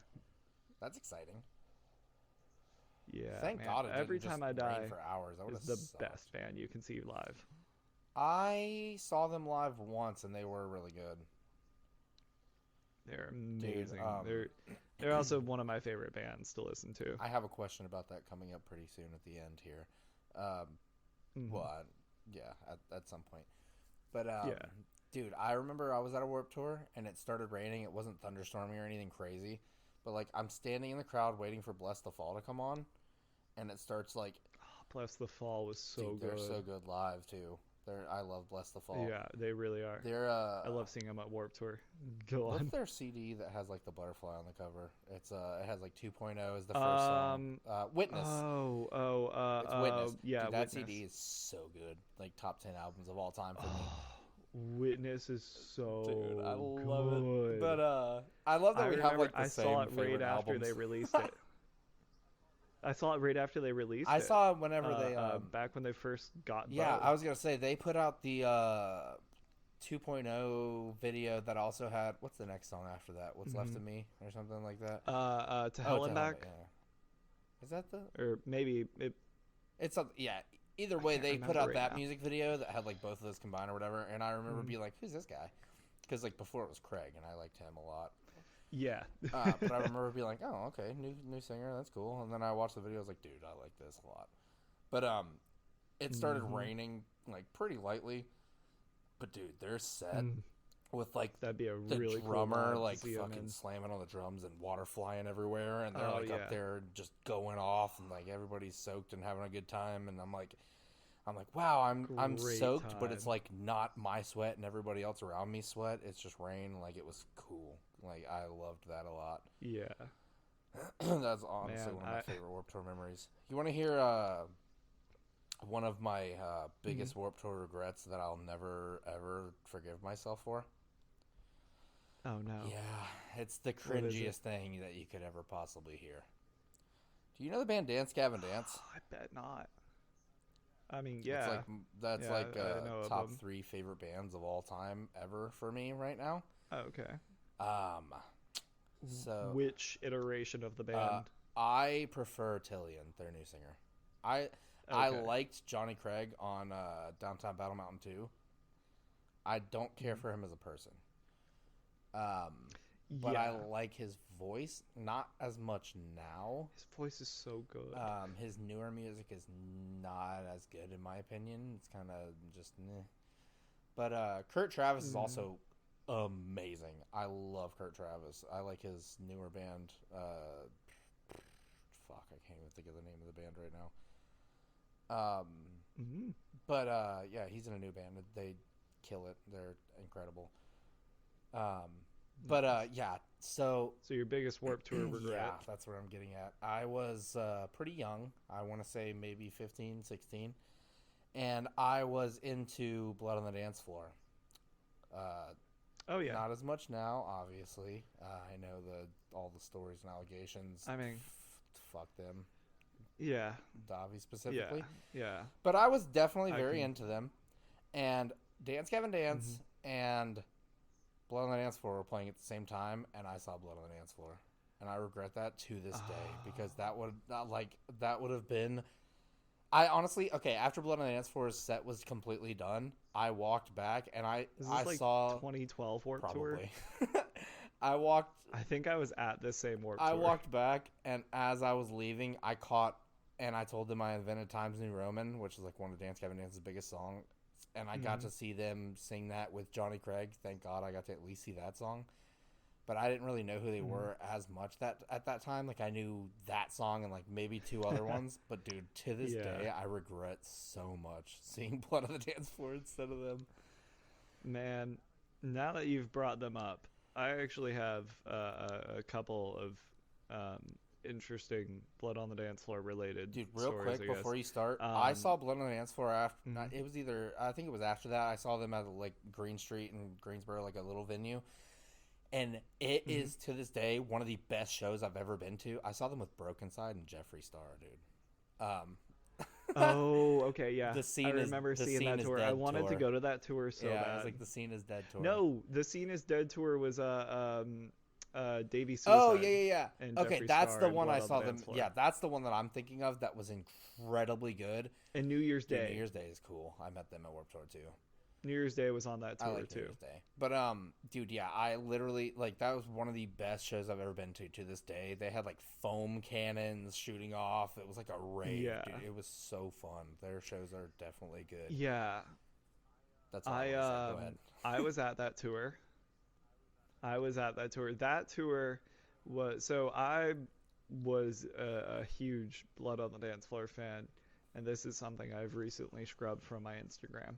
Um, Not because I'm ashamed of it or anything like that. You know, I didn't know what I know now. Dude, yeah, And once I same. found out, like, definitely, like, that was actually going on and stuff, I stopped being a Me fan of too. them. That was the moment that it cut off for me. So, uh, uh, but I don't like the fact that, you know, I have posts out there that, like, support him or whatever. And so I went through and I deleted all of Fair them. enough. I'm Um, kind of the person that can like that being said, separate the music so from the artist. Like I won't just completely stop liking a yeah. song just because like their like singer has like crazy shit come out. Like, but I don't support them Mhm. as people. But Yeah. um, yeah, I mean, I can't deny that I liked a lot of their songs, like even still. But Oh yeah, I mean, I was a huge but Blood on the Dance listening Floor to fan. them, They were my entire life. dude, me They too. were a big part of why I got into interviews. Honestly, because I used to be able to talk to them. I used to be able to get behind the scenes and talk to them really easily. Um, which now I realize, I guess, I was why. literally about to But make a joke, anyways, but I can't. I was gonna say something. yeah, I mean, it's not really, Yeah. it's not really No, funny, it's I not. guess, It's but horrible, but it's genuine. Like they did, you know, have a lot of young people around them yeah. always. Um, and so, but yeah, my first ever interview was supposed to be with their hired musicians because they used to hire a band, and I didn't really understand how that worked back then. And so I thought it would just be cool to get a different perspective of Blood on the Dance Floor for an interview that most people don't really see, um, and have their hired musicians. Also, I couldn't really get in touch with them, so it was much easier to get in touch with their people, their hired musicians. And they agreed to do an interview with me. I got to the venue. The venue said that I was not allowed in with my camera. And then I said, but I'm doing an interview. And they said, oh, yeah, with who? And I said, Blood on the Dance Floor. And they said, all right, let's call their tour manager. And they call it their tour manager. And the tour manager said, no, he's not. And I literally like went around the venue to go find the tour manager out back, talk to him. I'm like, hey, man, I'm supposed to be doing an interview. Look, you can look at these messages right here that I have with these people. I'm like, just ask them. Just ask them. They will know that they're supposed to be doing this. And he's like, no, they aren't. They aren't supposed to be. And refused to let them talk to me. I realize now that he was probably just refusing to let them talk. That he just wanted them to not Yeah, speak to I anyone. mean, that kind of makes sense, I guess. Um, but at the time, it was very confusing and devastating. And then I saw Davey Suicide walking out of the venue, and I recognized him from the tour posters and stuff. So I just went up to him like, "Hey man, can I get an interview with you real Yeah, quick?" Davey Suicide was cool. And explained my whole situation to him, and he was like, "Yeah, yeah, cool, all right, yeah." Um, but he did my first ever interview. Was with him. It was supposed to be with Blood on the Dance Floor, Oh, and then that was the same tour that I found out about Blood on the Dance Floor a little more. And then as I started working in music more and more, I found out more and more that all the stories were true. Um, that everyone says that it's all true and stuff. Like all the people in the music industry knew. That's the craziest thing too. Is it's not like the industry is really filled with a lot of secrets or anything like that. Once you kind of get in and you know some people, you can really find out just about dude, anything. some people were like covering for them too for a little bit. Like, I know like Yeah. people that he was in the band with, and like just like in like for example, Jeffree Star got a Hmm. lot of backlash when all these allegations came out because he supported them and was like friends with them. Yeah. And like Yeah. it's crazy Exactly. because I mean, Jeffree Star did not hang out with them a no, lot on of course, tour. but Just to let you know how that actually yeah, worked, because I was around and stuff, and I saw Jeffree was very distant from everyone else on that Scene is Dead right. tour. And but I definitely know he did have some promotional things like yeah, we have a song together and Oh like yeah. all this and then like Yeah. yeah, Yeah, they did do songs together. and then when he was forced to like talk about it and come out, then like yeah, that's when that. But I honestly fuck Jeffree Star too. He's a psychopath and he's also like evil and like maybe Yeah. not predatorily Yeah, evil like he's the way that they are, but he's like a terrible human being. I've heard things about Jeffrey. Yeah, me too. I mean, I haven't heard a lot about him just through the music scene or anything like that, but I have heard a lot of unpleasant stories about him. But I have one more story relating to Blood on the Dance Go for it, Floor. bro. Uh, it was when, Oh God. when I was interviewing Broken Side. I interviewed Broken Side. Uh, Broken Side will never die. Let me say it was. that. I think they're still That's making music. They yes. had a song come That's out like a they are pretty well. like a year ago, but it They wasn't quite they as kind of good. make music still. I keep up with them. Keep up with Mike at least. I'm friends with him and stuff like that. So him and I talk every They once in had a a while. tour Not very drummer, often and or his anything name like was that. like Ants or something. I used to play PS4 with him like every day. Yeah, Ants is he's one of their earlier members. He was a vocalist, I think, in the group. Was he? I Speaking don't of know. people that remember you, But like you said, it's cool when you like see somebody and they remember you or whatever. I played like hmm Xbox with him. I said PlayStation. I meant Xbox back then. I was on Xbox. I would play hmm Halo with him and like Call of Duty and shit. And then nice. like that was before I met him. Like because he like they like posted something about like their gamer tags and whatever. And Hmm. I played with I don't think I played with Seven, but I played with what is his name? Fat J. I played with him once and then I Yeah. played with Ants and I ended up like actually adding him and he added me and we played like every day for like a couple weeks like before they went on tour. And like he was so chill and we talked on the mic and everything. He was super cool.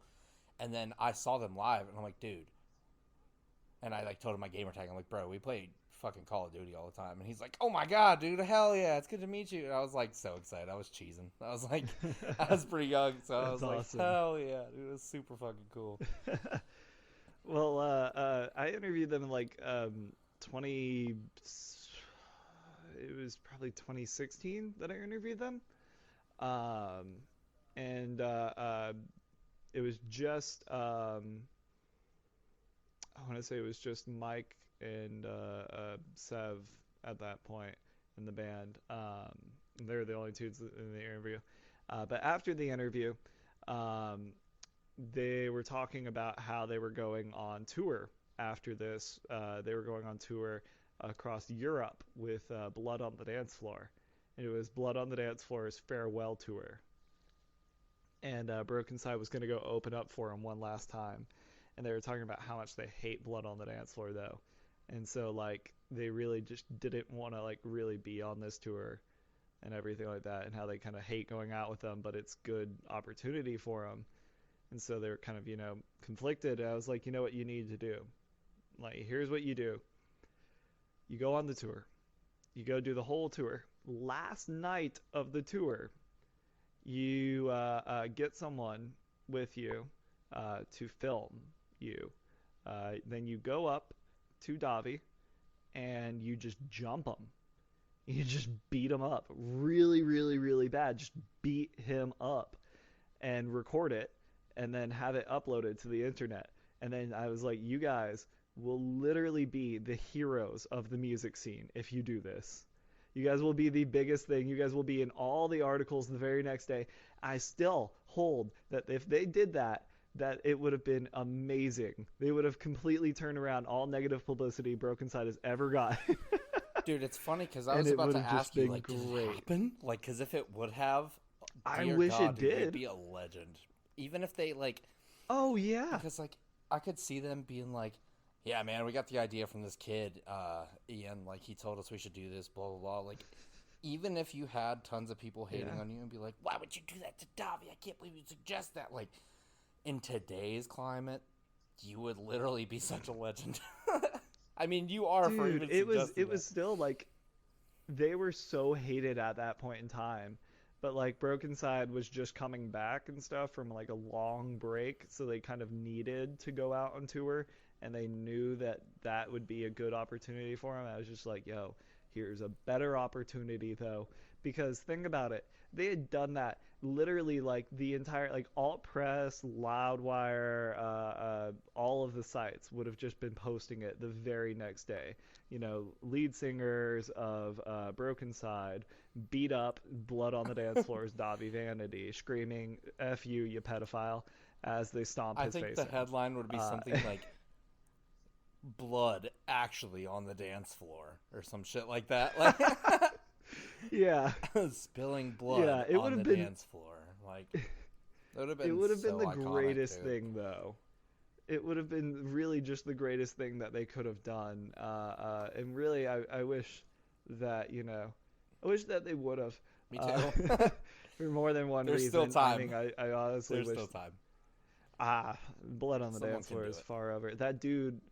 That dude is apparently like trying to like keep real low key now. No, he's not maybe even going now, for, like, Davide or whatever. But like right after all the allegations and everything started coming out, dude, he tried to rebrand and like do his own thing, and everybody was just shitting on him. Like he tried to rebrand. Chris Hansen's looking for him. Yeah, last I saw. I saw that too. I reached out to Chris Hansen's team whenever they announced that they were doing the investigation into blood on the dance floor. I should reach out, and just suggested some people that they should reach out to and talk to about it to part of the investigation. Yeah. So I was trying to be a little helpful, Dude, honestly, I wish I could reach out and help. I'm sure I've seen a couple things like.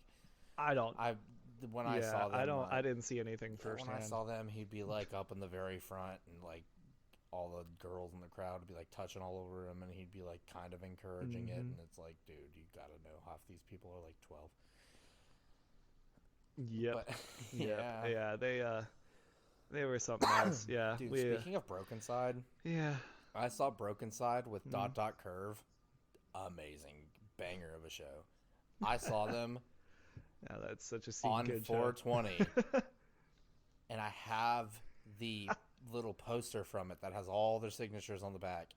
I saw them on 420, that's great. And then the very next day at the same venue, I saw Hawthorne Heights. Such a drastic difference. That's great.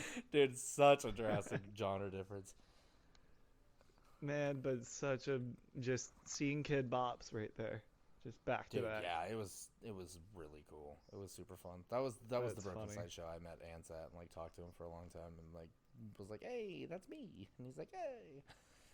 But nice. Closing couple questions here. So what are your like? You said Lamb of God was one of them, but what are your other like musical inspirations? Like if you could be like, that's what I want to do. That's what makes me like go on. Like that's who I want to be. You know what I mean? Uh, I mean, there's there's a few, I guess. Vocally, like obviously, Randy Blythe has always been a huge person that I've always been like, wow, his stuff is amazing. I've always tried to I always love imitating or trying to imitate his tone. I'm never able to, because he's got like this very distinct, like kind of southern way about him. Like just this, it's hard to describe.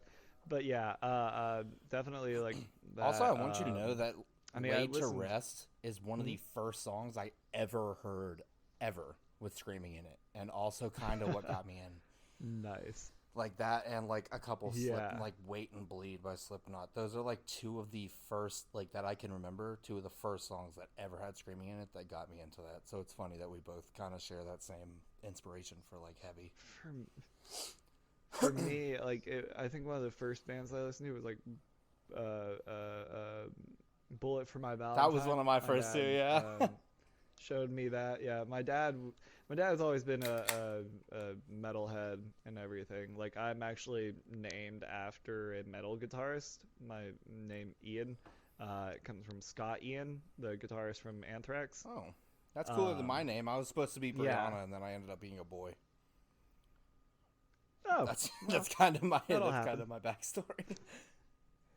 Not as cool. It's not as metal. They were like, That's "Yeah, we pretty really funny like the though. name Brianna," and then they told us you were a boy. I'm like, "Thanks for telling me that. That's kind of sad."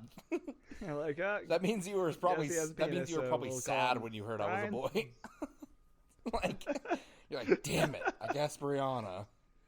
I guess I Brian." mean, I think most parents aren't really No, they weren't sad when sad. they hear, but they That's how I are. felt. They have to completely change their energy though Yeah, sometimes.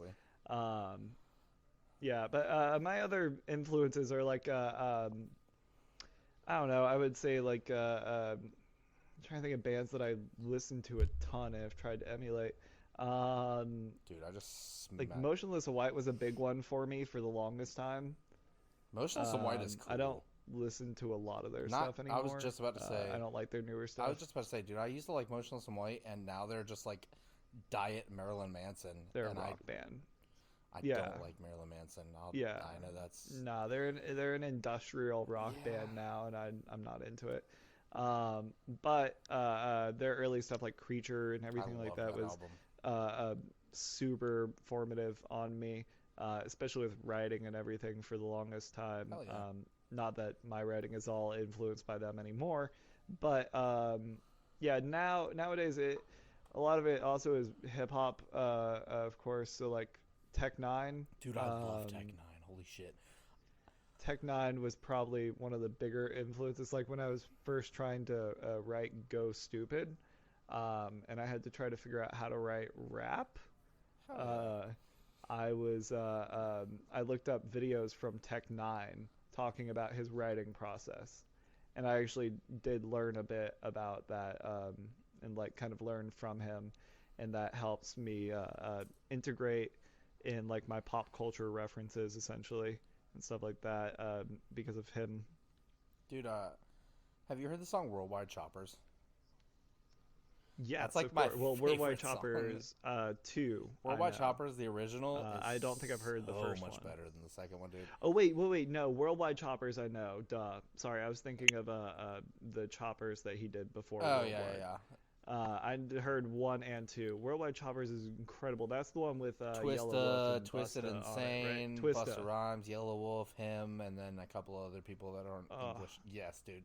That yeah. song is one of the It best was songs of all time, in my incredible. opinion. I used to like sit there for hours and hours just trying to learn it, and I can literally rap that entire Hmm. song now as fast as them, except for the very last verse, because he, like when it kicks in, he's like, you can feel me, and it's just so fast that I just like can't Oh even yeah, fathom it. that I'm last like, verse is I can't impossible. even fathom it, dude. I can rap every other part of that song except for the not.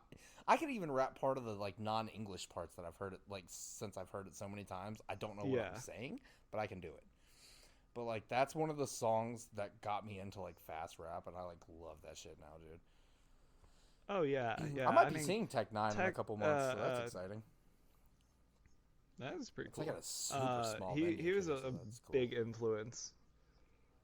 I've really enjoyed Tech Nine and like how lyrical he is and everything like that. While I don't know, he can just kind of he also just does He everything. seems He like just he's does what he such a wants. cool guy too. Everything I've ever seen of his like interviews and like him talking and like his Instagram posts and Hmm. everything, he just seems so wholesome and precious. Like he's so cool.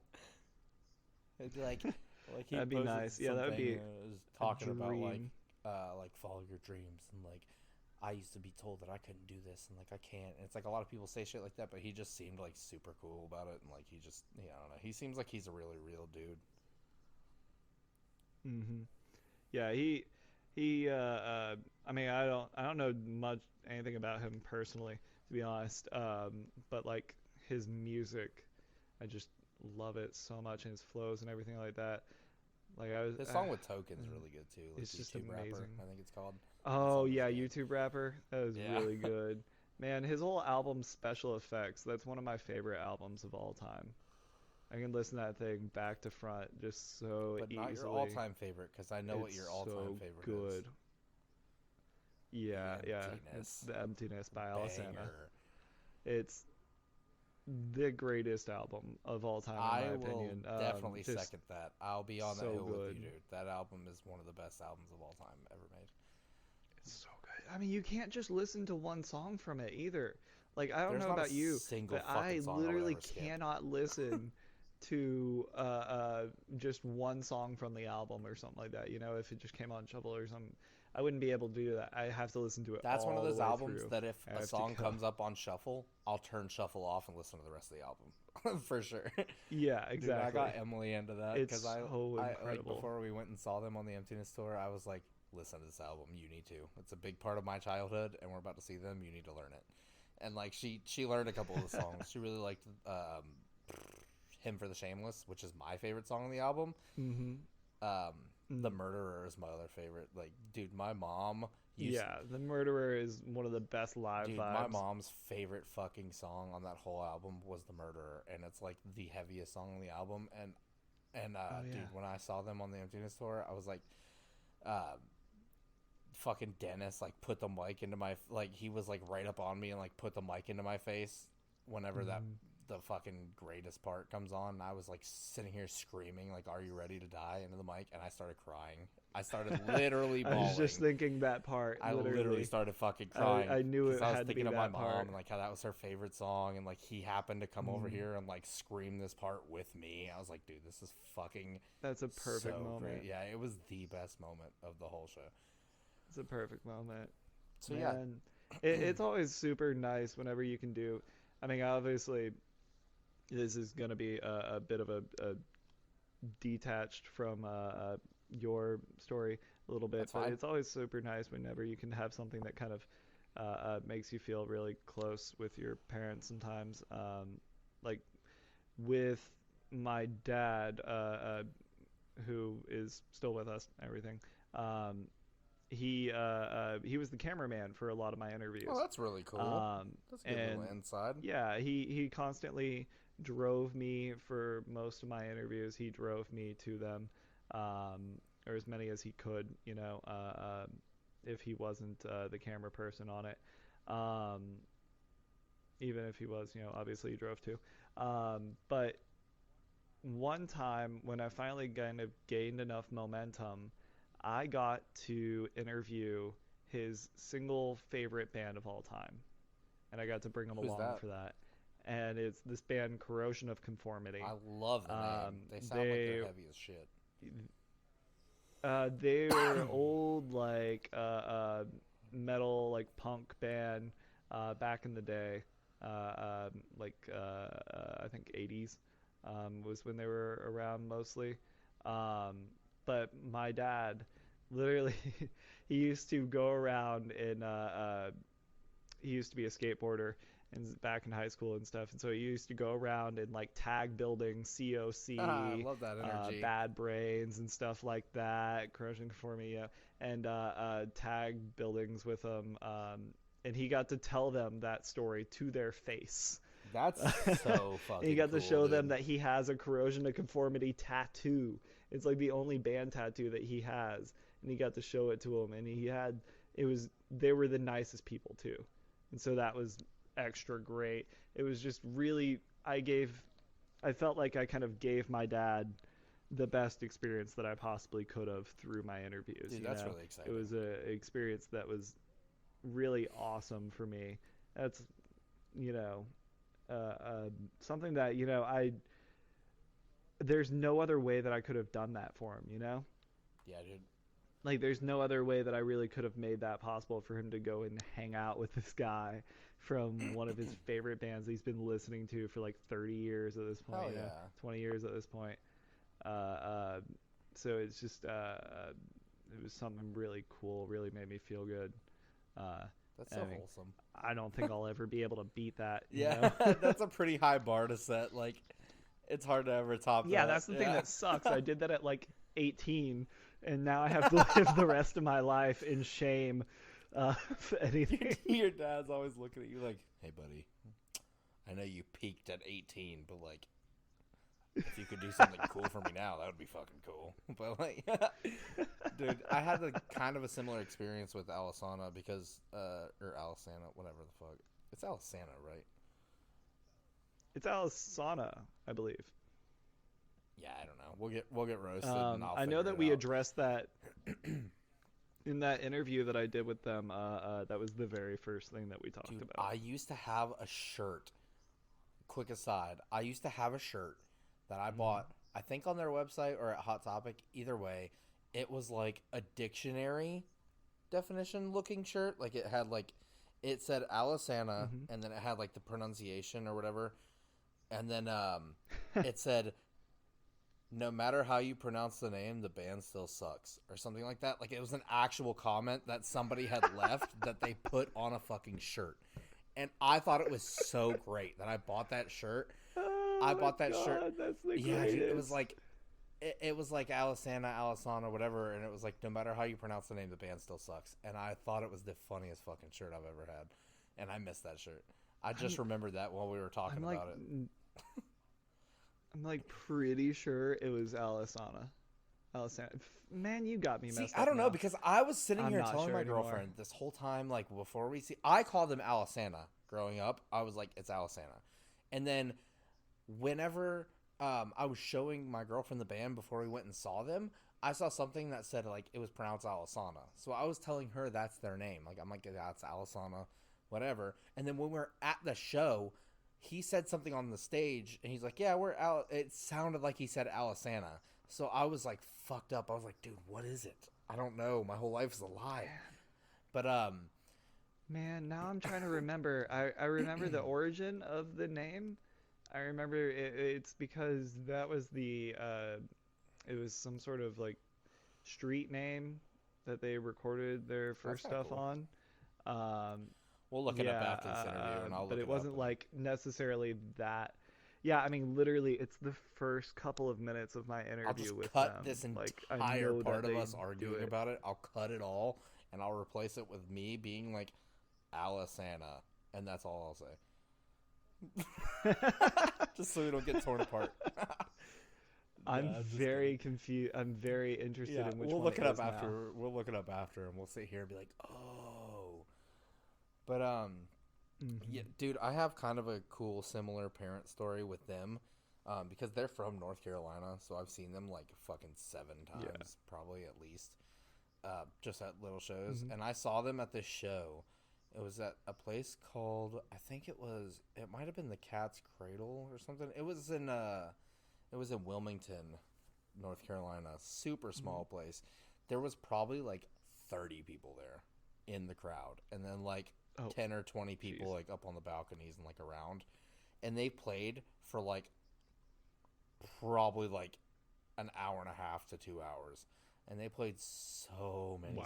songs, and they interacted with me so much because I knew every song and every word. That's and then after the show, it was when That would have been the coolest. Sean Milky, his wife or something, was like pregnant, and I was like Gotcha. talking to them, and like I like rubbed her belly, and and my mom met them, and my mom was talking to all of them, and like I got to like it was super cool because my mom loved them, and like I got to be like, Yeah. come on, mom, let's go meet them and talk to them, and she was just talking to them. It was super cool. That's awesome. That's awesome. Yeah, it's always a good time to be able to like give back to your parents. You know, sometimes. Yeah. Uh, She would Depending on always your drive me to relationship with your concerts parents, and of course. everything, and like she would always take me to all of Yeah. them, and she was really cool. So I appreciate the Yeah. fuck out of her for Yeah. that. See, my dad. My dad was is a metalhead. So like all that was always super easy for him to do. In comparison, like the first ever metal show I ever went to was with my dad. It was 2010. It was called the Cool Tour, and it was the headliner of the tour was As I Lay Dying. Then it was Under Oath, uh, Between the Buried and Me, Architects, Bless the Fall, the Acacia Strain, uh, That sounds um, like an all-star tour lineup. Cancer Bats, and a couple of other bands that opened it up. Um, but yeah, like all those bands got like big enough to headline their own tours after that. So it was really insane to see them all together on that Yeah, one that's kind of tour. cool. Uh, uh, it was awesome. It was unfortunately it was right after Aaron left Under Oath, their original singer slash drummer. Um, so I wasn't able to see the full lineup of Under Oath, unfortunately. But yeah, it was still awesome. It was still like such an incredible show. My dad and I went to that one. It was a great time. Dude, I love Under Oath. They have a song called Reinventing Your Exit, and Yes, it's that's a one of great my song. favorite songs of all time, and also the song that I attribute to getting me into screaming music. Like I told you, I heard Laid to Rest and like Mm. Wait and Bleed and Mm-hmm. whatever. But I was just like, yeah, that's kind of cool, I guess. Like I like that they're angry. And like I was a little fucking emo kid, and I was also angry at the world for no Yeah, reason most of the time. Reinventing But Your Exit. that That's they song, have a music it's video for that so one, good. right? Yes, dude, the Reinventing Your Exit music video is And it's the one with the wires and no, the everything. Reinventing Your Exit video is like a dude, and he's like running and parkouring across the roofs, like running from somebody, I believe, and then it turns out that Yeah, it was himself. I know I've But seen it. I know I've seen it. I just can't try and picture when it I right saw now. that music video and saw that the dude that was playing the drums was also doing like backup vocals or singing, or, yeah, Singing. was he like the singer in general, or like, He's the yeah, I singer, thought so. yeah. And I was like, dude, Yeah, he does all the yeah, clean I was like, singing dude, on what? Under Oath. And but that song got me. I would say that Hmm. that song and Roadside by Rise Against are what shaped my music. Like for some reason, like I know Roadside Mm. like super slow and depressing song if you know that song, but yeah, No, I would listen to it. It's so good. But dude, honestly, gotcha. Reinventing Your Exit like shaped me. Like that definitely like made me So, like want to listen to like music with screaming in it. you ever get into the band From Autumn to Ashes? No, I have never heard of them. That that was one of my big ones that like really pushed me. Honestly, Alisana was one of them too. Was one of the bands that I first started like really getting into like that band Dude, and me everything. too. This Um, conversation is over, I think is the first song I heard. Or no. Um oh, what was it? Ambrosia was my first. I Not know even it gonna was lie. on that CD. I think it was This Conversation is Over. It was on the Frail Wings of Vanity Yeah, and it was Wax album. that and Congratulations, I Hate You. But I think it was This Hmm. Conversation's Over. My friend Brian Swift, which I don't talk to him a whole lot anymore, but he's still a super nice guy. He's so cool. We bonded over the fact that our names were both Brian. And like I went to middle school with him, and like we were like best friends. And he got me into Alisana, and that definitely like I can thank him very much for attributing to my music choices. So shout out to Brian. I'll tag Yeah. him and he'll see this. He's a super cool dude. Yeah. I that band From Mom to Ashes though, they were like one of my big ones. The song from the song The After Dinner Payback is my favorite song of all Dude, I'll time. have to check it out after this. And it's so great. But actually, I got so excited recently, and really kind of nervous a little, because one of the songs that I'm working on right now, I found out that the guy that I'm making it with, Vampires for Hire, uh, he records with one of the founding members from Autumn to Ashes. Oh, that's kind of cool. And then I freaked out about that. I thought that was so awesome. I told him I was like such a huge fan. And then he told the guy that, and he's actually gonna mix our song now. So he's actually gonna be working on the song. That's a lot of pressure. That is one of the founding members of one of my favorite bands of all time is going to be mixing my vocals on my song, and making me sound pretty. Dude, that's really stressful. I would literally panic. A lot of pressure. But don't panic. Sorry, don't panic. I go in and That's record the song on Sunday. Don't panic. That's totally normal. I go in and actually record the song this Sunday. So I have been like I haven't been that stressed about it, to be honest. Now that I've gotten like the song written, and ready to go, I just got to figure out exactly how I'm going to perform all the parts of it, and try to give him the best possible performance that I can. Think about it this way, man. Because I don't want this man to think about me in a poor way. Think about it this way. You're going to blow the fuck up, and everybody's going to hear your music. Whether or not you like it or not. Horrible. No, hear me out. Horrifying. Everybody's going to hear your music. Just think of it as oh my God, I just literally hit my mic on accident while moving my hands around and talking. And I'm so sorry to anybody listening if that sounded horrible. Like, I smacked the fuck out of my mic, and I was looking at my, like, you know how, like, when you're recording, it has, like, waves of you talking? Yeah. And, like, when I hit it, it went fucking crazy. So I'm so sorry. I'll try to make that quieter in post. But, yeah, just think of it that way, man. It's just another listener. People are going to hear you. Yeah. I'm aware. I'm aware. I won't stress too much about it ultimately when it comes down to it, you know. But, like, it's just something that, like, kind of hit me for a second there. I was like, oh no. Oh no. Panic. I have to do really, really, really good at this one. I can't suck at this one. Not that I can suck at any of my songs, because if I suck at any of my songs now, then it really can screw me in a position now. I mean, can it? Because you got to think, a lot of these bands that we are talking about, some of their first albums or some of their songs are like ass. And I mean, like, literally Motionless in White, when they first started, they couldn't sing. Yeah, I mean, it happens. Have you ever heard their early stuff? It's not very good. No, but I believe it. Like, literally their first ever EP. I can't remember what the name of it is off the top of my head. Their first ever EP didn't like release very far at all. It wasn't very good at all. But you know, now they are here, where they are, ginormous band. You know, has millions of streams and stuff.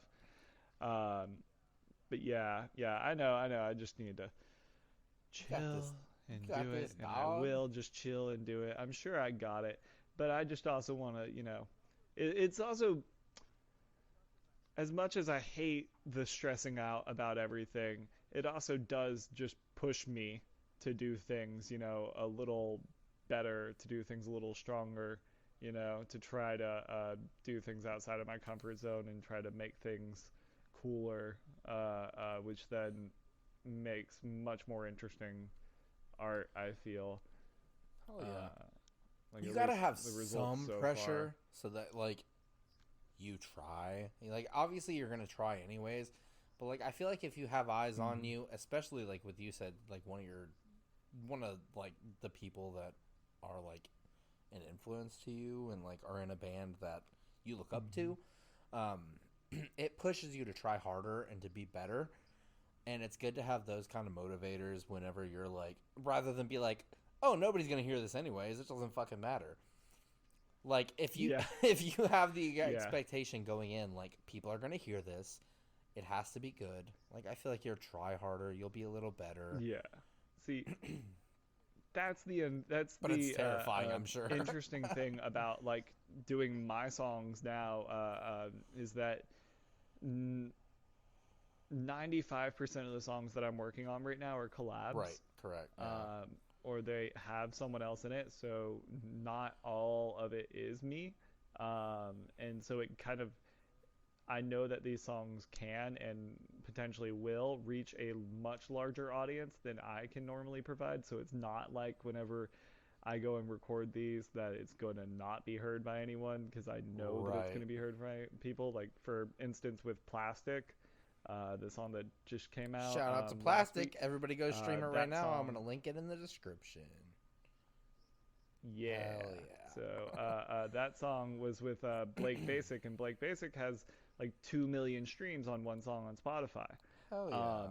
And like 60,000 monthly listeners or something like that. So I knew potentially that this song could get a lot of views, which then pushed me to try to do something a lot more interesting, to do a really fast rapping part for at least me. I know it's not the fastest thing in the world, but it's, you know, faster than I'm used to going and faster than I can go very easily. But you know, I pushed myself that extra mile, and I think it ended up being, you know, something kind of cool that I can point to and be like, okay, yeah, I can do this fast stuff too. Love that. Because what is it? My line's like, what is it? It's you way too aggressive like Pepe Le Pew, got stop, drop, roll, and that's my cue. I be on fire while riding a sea. Do you be looking for honey like Winnie the Pooh? But guess what, dude? She on my arm too. Oh, yeah. Look at that. We just got a live performance here, folks. Killing it. Dude, actually, though, that kind of went hard. I didn't do my vocals right. It went hard as fuck. And I gotta figure out. I might even start doing live performances soon enough. Do it. It's like I said, the interesting thing about doing collabs though is that, you know, right now, I mean, I have enough songs, I think, right now to do a live performance, but a month ago I didn't. Because I have to essentially make like some sort of medley of songs together, because, you know, I'm only in so much of each song. So like I can't go up in, like, let's say for Go Stupid, you know, I'm only in I think it's about 15 seconds to 20 seconds of that song, and I'm not, like, my part isn't just my part. Sadzilla is also all over it. So like Go Stupid, I can't really perform live, and if I do, I can just perform like just a little bit of my verse, and then I can have the chorus play over the speakers or something like that. I was literally about to suggest that. I just have to move on to the next song. I was going to say, honestly, man. And then I have to do the exact same thing with Plastic, and then the exact same thing with the next song after that.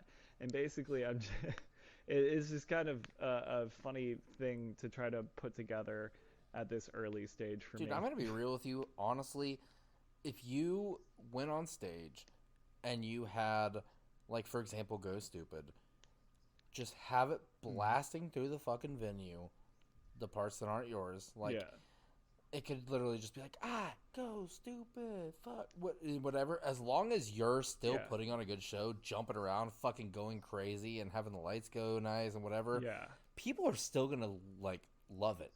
And then when your parts come on, you do your parts. And then, like, otherwise, like, the crowd can join in and fucking go wild on those parts, and you can just be dancing around, like, doing your thing. Like, I think it could work, even if you're only on 20 seconds of the song. Like, as long as it's fun live, it doesn't have to be all you. Like, you can... I've literally seen bands do that, where it's like, it's like an interlude type of song where there's like not lyrics, but it's like jamming out and there's like beats going and they're just jamming the fuck out on stage and like just jumping around. There's lights going, the crowd's going crazy, jumping around. Like it can still be fun even if you're not performing your part the whole time. Yeah. I definitely understand that, and it's definitely something that I've just got to figure out. I've also thought about having like one of my friends go up and perform parts of Yeah, it there you too. go. Like just having a friend go up and perform like the choruses or something like that on certain songs, and then just have me do my parts and stuff. But I don't know. I think it'll be something that I obviously will figure out over time. The I don't have any shows planned right now. I'm not trying to plan any shows at the moment. Well, if you ever tour, The you only can thing stay that with I'm us when you come thinking here, of. buddy. Just Hey. Oh yeah, Pierce is trying to get me to come out to Nashville to go do a show with him at some point. Hell yeah. I'm probably going to do that one day. Don't know when that'll be, but I do want to do that eventually. I think I just want to work on demanding a presence, or Dude, let me know if getting you a do. couple of people that listen to me Because like first. if you do and you go to Nashville or whatever, I've been wanting to go to Nashville anyways to see Pierce. I keep trying to get him to come up here, but I know he's busy and shit, and like it's hard for him to travel unless there's like money involved, because obviously he has to make money because I mean you gotta eat, you gotta live. Yeah. So like I get that. But yeah, like if I've been wanting to go down to Nashville and like just see the town and explore and like hang out with Pierce. So like if you do end up going and doing that, let me know, because I'll probably come down and we can do like a live, like we could do like a podcast, like all three of us live. That would be fucking sick. Oh, that'd be really fun. That would be Yeah. cool for me, Yeah. and I'd get to meet you guys. Well, I've met Pierce. We've hung out. Yeah. I would probably probably like one of the, maybe not the next time I go to Atlanta. Oh man. Sorry, PlayStation. No, you're controller fine. went out again. I figured this happened. So probably like I'll probably whenever I go out to Atlanta at some point, take like a little detour over in Nashville. Hell yeah. And then do a show or something. I think it would be fun. I also again just really feel like I need to build out an audience first. I would just a little bit maybe. I don't want to just. I don't want to do a show and just have no one know who I am. But see, the all. good thing about that is, I understand having a lot of people not know who I am or whatever, but like at least one or two people in the crowd know me. Well, Pierce will probably be losing his mind and hyping you up. He'll be in the front of the crowd, probably just jamming out. The only one singing your songs. I mean, I told him that he has to headline the show. Obviously. Dude, I can't wait for a Booty Gum headlining tour. I can't wait until he hits that level. I know he's gonna do it. Yeah, it's gonna happen. That'll be crazy. That'll happen eventually. It will 100% happen. I know he will, because he won't stop until he does. Because he's hard working. Touring's kind of complicated. Yeah. Touring's complicated because no matter what you think you might be prepared for, you just never know with touring. I can only imagine going out to these spots and stuff. It's really stressful at times. I mean, I'm just going off of what people told me. My only tour experience has been great, and it was super easy. But that's because I was on tour with a rock star. So it's not quite the same as everyone else's experiences. Yeah. Wait, who was that? Yeah. Tom Morello from Rage Against the Machine. Yeah, I tour managed for the band that opened up for him. The band The Last International. I'll call myself their U.S. tour manager. It's kind of cool that you have tour managing experience too, because then whenever you start touring, you'll kind of know how shit should be done. So like, yeah, I'll have a better idea of things, I guess. But I mean, 90% of that job was me just babysitting them and just being their mom, essentially.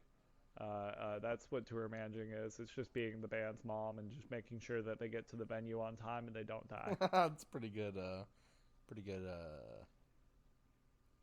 I was just, yeah, I don't know what I was trying to say. A good way to do it, I guess, making sure they don't die. Yeah, Hell yeah, yeah. yeah. I mean, it's a good little philosophy Dude, to live by. Just make speaking of sure they making don't sure they die. don't die, um, I was supposed to see like Moths to Flames. Or wait, is that who it was? Hmm. They were supposed to tour with Crown the Empire. I think that was who it was. Okay. But anyway, you might know the story, so you might be able to correct me if I'm thinking of the wrong band. Um, I'm definitely thinking of the wrong band. It's a different band. I can't remember exactly who it was. I'll probably think of it halfway through the story. But I remember they were on the way to the venue and they ended up not showing up because they were driving down the highway and uh their little like trailer that had all their equipment Hmm. disconnected from their car while they were driving on the highway, and it fucking Hmm. disconnected from their car, hopped the barrier, and went into like oncoming traffic, and all their equipment just got fucking destroyed, Wow. and they ended up not being able to play. It was No, crazy. I have not heard that story. That's Yeah, awful. dude, that's Mo- horrible. Like I, Most of the equipment stories I've heard are getting stolen in yeah, Florida. That's always the story I would hear. You know, equipment they were stolen in like on Florida. the way. That's really funny. That's it's specifically in It's always Florida. Florida. Yeah, that's I don't know why that makes it funnier. Just because you hear a lot of crazy stories about It's Florida people. accurate though. Anytime that I would see a band, they'd be like, "Oh, hey, we're fundraising to replace our stolen equipment." It's always Florida. But yeah, they were on the way to the venue, and their trailer just disconnected from their car, drifted over to the left, hopped the fucking hopped the barricade or whatever somehow, and like turned into oncoming traffic. And luckily, nobody else was hurt. But it was like it's still Yeah, crazy, dude. Like that happened. that's Yeah. incredible. Yeah, that's terrifying. Well, man, we've been going Yeah, for that like really sucks. over 2.5 hours. Um, so Yes. we have talked about a ton of shit, and honestly, this took a turn. And You're gonna have a lot to trim. I mean, honestly, I'm not the kind of person. I really, honestly, like I keep joking, like yeah, I'll cut that out. I honestly don't trim a lot of shit at all. The only thing I'll trim is like Mm-hmm. if I like cough into the mic too loud and it's Your horrible, little, and yeah, I was gonna like say your choking on yeah, yourself dude, honestly, moments. it was so funny. I didn't even cut that out. Like when I was recording with Pierce and I like started coughing really bad and I muted my mic for people that are listening and don't know. That's why I'm saying it again. I already told him the story. But like I was doing a podcast with Pierce on our like wrestling podcast channel or whatever, which is basically just us shitting on professional wrestling the whole time about how dumb it is. But I mean, I still enjoy watching it. Hmm. But I was literally like, I just started coughing super hard because I was like smoking and like, I just started coughing and dying. And I muted my recording mic, but we were like talking on PlayStation while we recorded. So like, you can hear me dying over his mic, over his headset. Like, his headset was like loud enough to where you could just faintly hear me in the background just dying while he's in the middle of talking. And it was so funny and awkward because he's just talking about something serious and just faintly really distant in the background. You just hear me like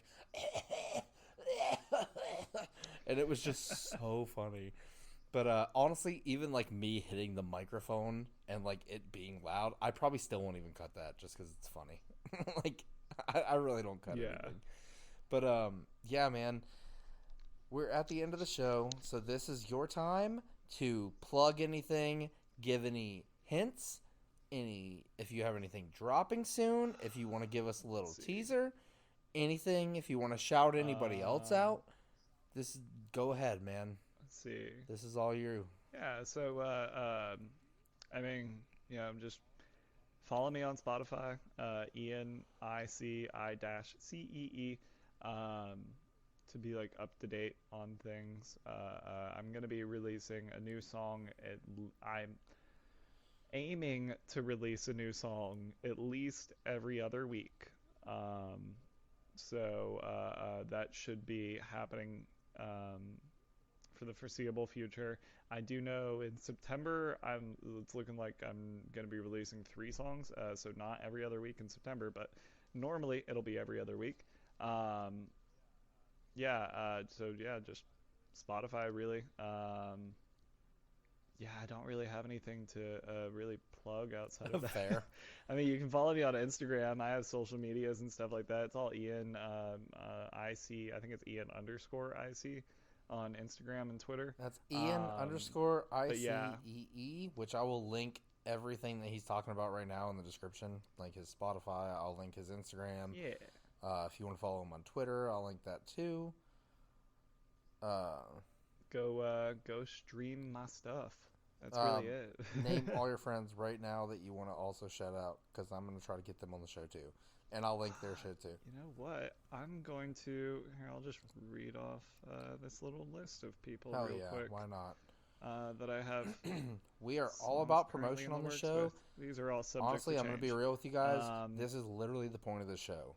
To promote yourself, tell your story, bullshit, talk about random things. I mean, we kind of went on a tangent there for a while about like bands we've seen and stories. Yes. But that's fine, because that's Lots of tangents. super fun. And I honestly, that's shit that I'm passionate about. I love music. I love seeing bands. I love going to concerts. So that's what you get. You know, you tune in, you never know what to expect. Yeah. But yeah. So let's see. Sadzilla, Blake Basic, Oni Inc., Booty Gum, Ocean, Lurk, Drugsta, Kid Carrillo, Half Demon, Zant, Vampires for Hire, Digress, Walter, Downwolf, let's see, Notions, Little Too Sad, Hazy, B, Zach Cash, all great musicians. Everyone should check all of them out. Oh, Kaylin, Renee as well. All great musicians. Everyone should check all of them out. I have songs coming with most of them planned right now. So yeah, be on the lookout for all of those.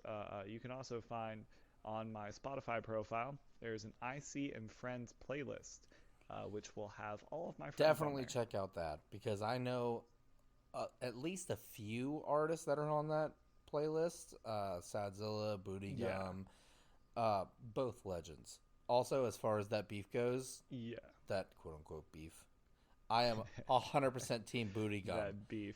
Sadzilla, come for me. I dare you. But don't actually... team but whoever asked the don't question. actually come for me, because I want to have you on here too. But I'm only team Booty Gum. Nah, that'll be how he starts off the podcast with you. You guys just arguing. I'm only team Booty Gum because I've been best friends with him and met him in person. And I've been literally best friends with him for like 10 years. That's the only reason. I went to the beach with him recently. We've hung out. I love Pierce. He's actually probably my best friend if I had to pick one. So I'm sorry. But come for me. In your 150cc picture where it was you and Pierce as animated pictures, you looked like a dollar store M&M.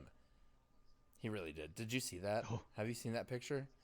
I have heard what you're talking about. There's like a little animated picture, like him and Pierce as like little animated characters and go-karts, like for the 150cc promo. And he, for some reason, Sadzilla definitely looks like Eminem. And I thought that was really funny. I was telling Pierce, I was like, "Who's this fucking guy? He looks like a wannabe Eminem." Like, not in real life though. Like, I've seen him in real life. He doesn't look like Eminem at all. But like his little animated, not at all.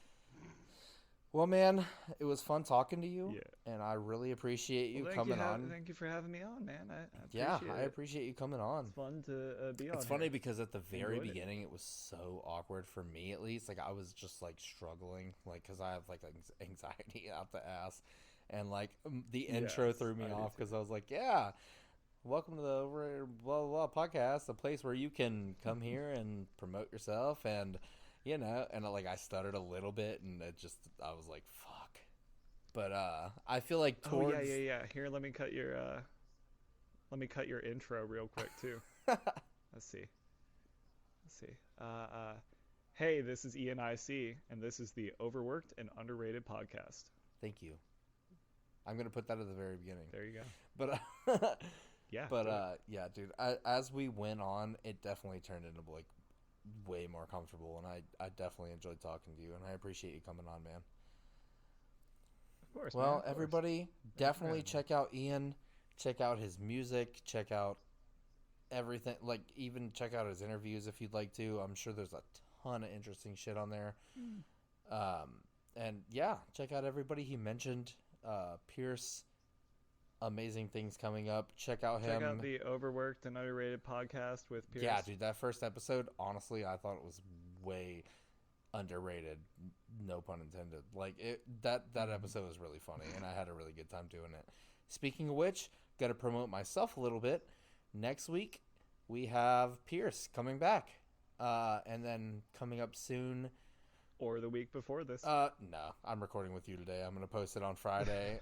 If you're listening to this right now, happy Friday. Gotcha. It's Friday. But yeah, Pierce is gonna go up next week. Yeah. Good. So we got 2 out of 3 of my interviews being Pierce. Shout out to him. But yeah, future guests. Not entirely sure, but my girlfriend Emily is going to be on one of them. She doesn't know it yet, but we've talked about it in general a few times. But yeah, she's a surgical technician. Not necessarily a business owner or anything, but I mean, hey, you don't have to be. If you have a passion and you love Overworked. doing things, yeah, overworked and underrated. Literally saving lives out there. Working on people, operating. She literally told me something the other day about how she removed vape batteries from a patient's, like, esophagus. Like, she apparently is like... Oh, I thought you were going to say I wish butthole. I was going to say butthole, dude. But, she apparently, like, her patient was, like, a quote-unquote swallower, which means she, like, purposely does shit to, like, get into the ER to get attention, and, like, apparently she's been known for doing shit like that. But, yeah, they had to remove, surgically, 2 big ol' vape batteries from her, which I'm pretty sure I can talk about. Well, spoilers for her episode. I'm pretty sure now. I can talk about it because it's not like I'm not naming specific patients or giving information or like saying. And when I say the other day she had to do that, I mean like a long time ago. So like I'm not giving specifics or anything. I hope I don't get her fired. Her whatever. Yeah, I mean, if I do, I sorry, think you're babe. good. But yeah, she's gonna be on the podcast pretty soon too, because she's very overworked and severely underrated. But yeah, a lot of good things coming up for me, and even more good things coming up for Ian. Killing it out there, dude. But yeah, thank you very much for coming on, and anybody listening, thank you so much. We will be back next week with another episode of the Overworked and Underrated podcast. Love ya.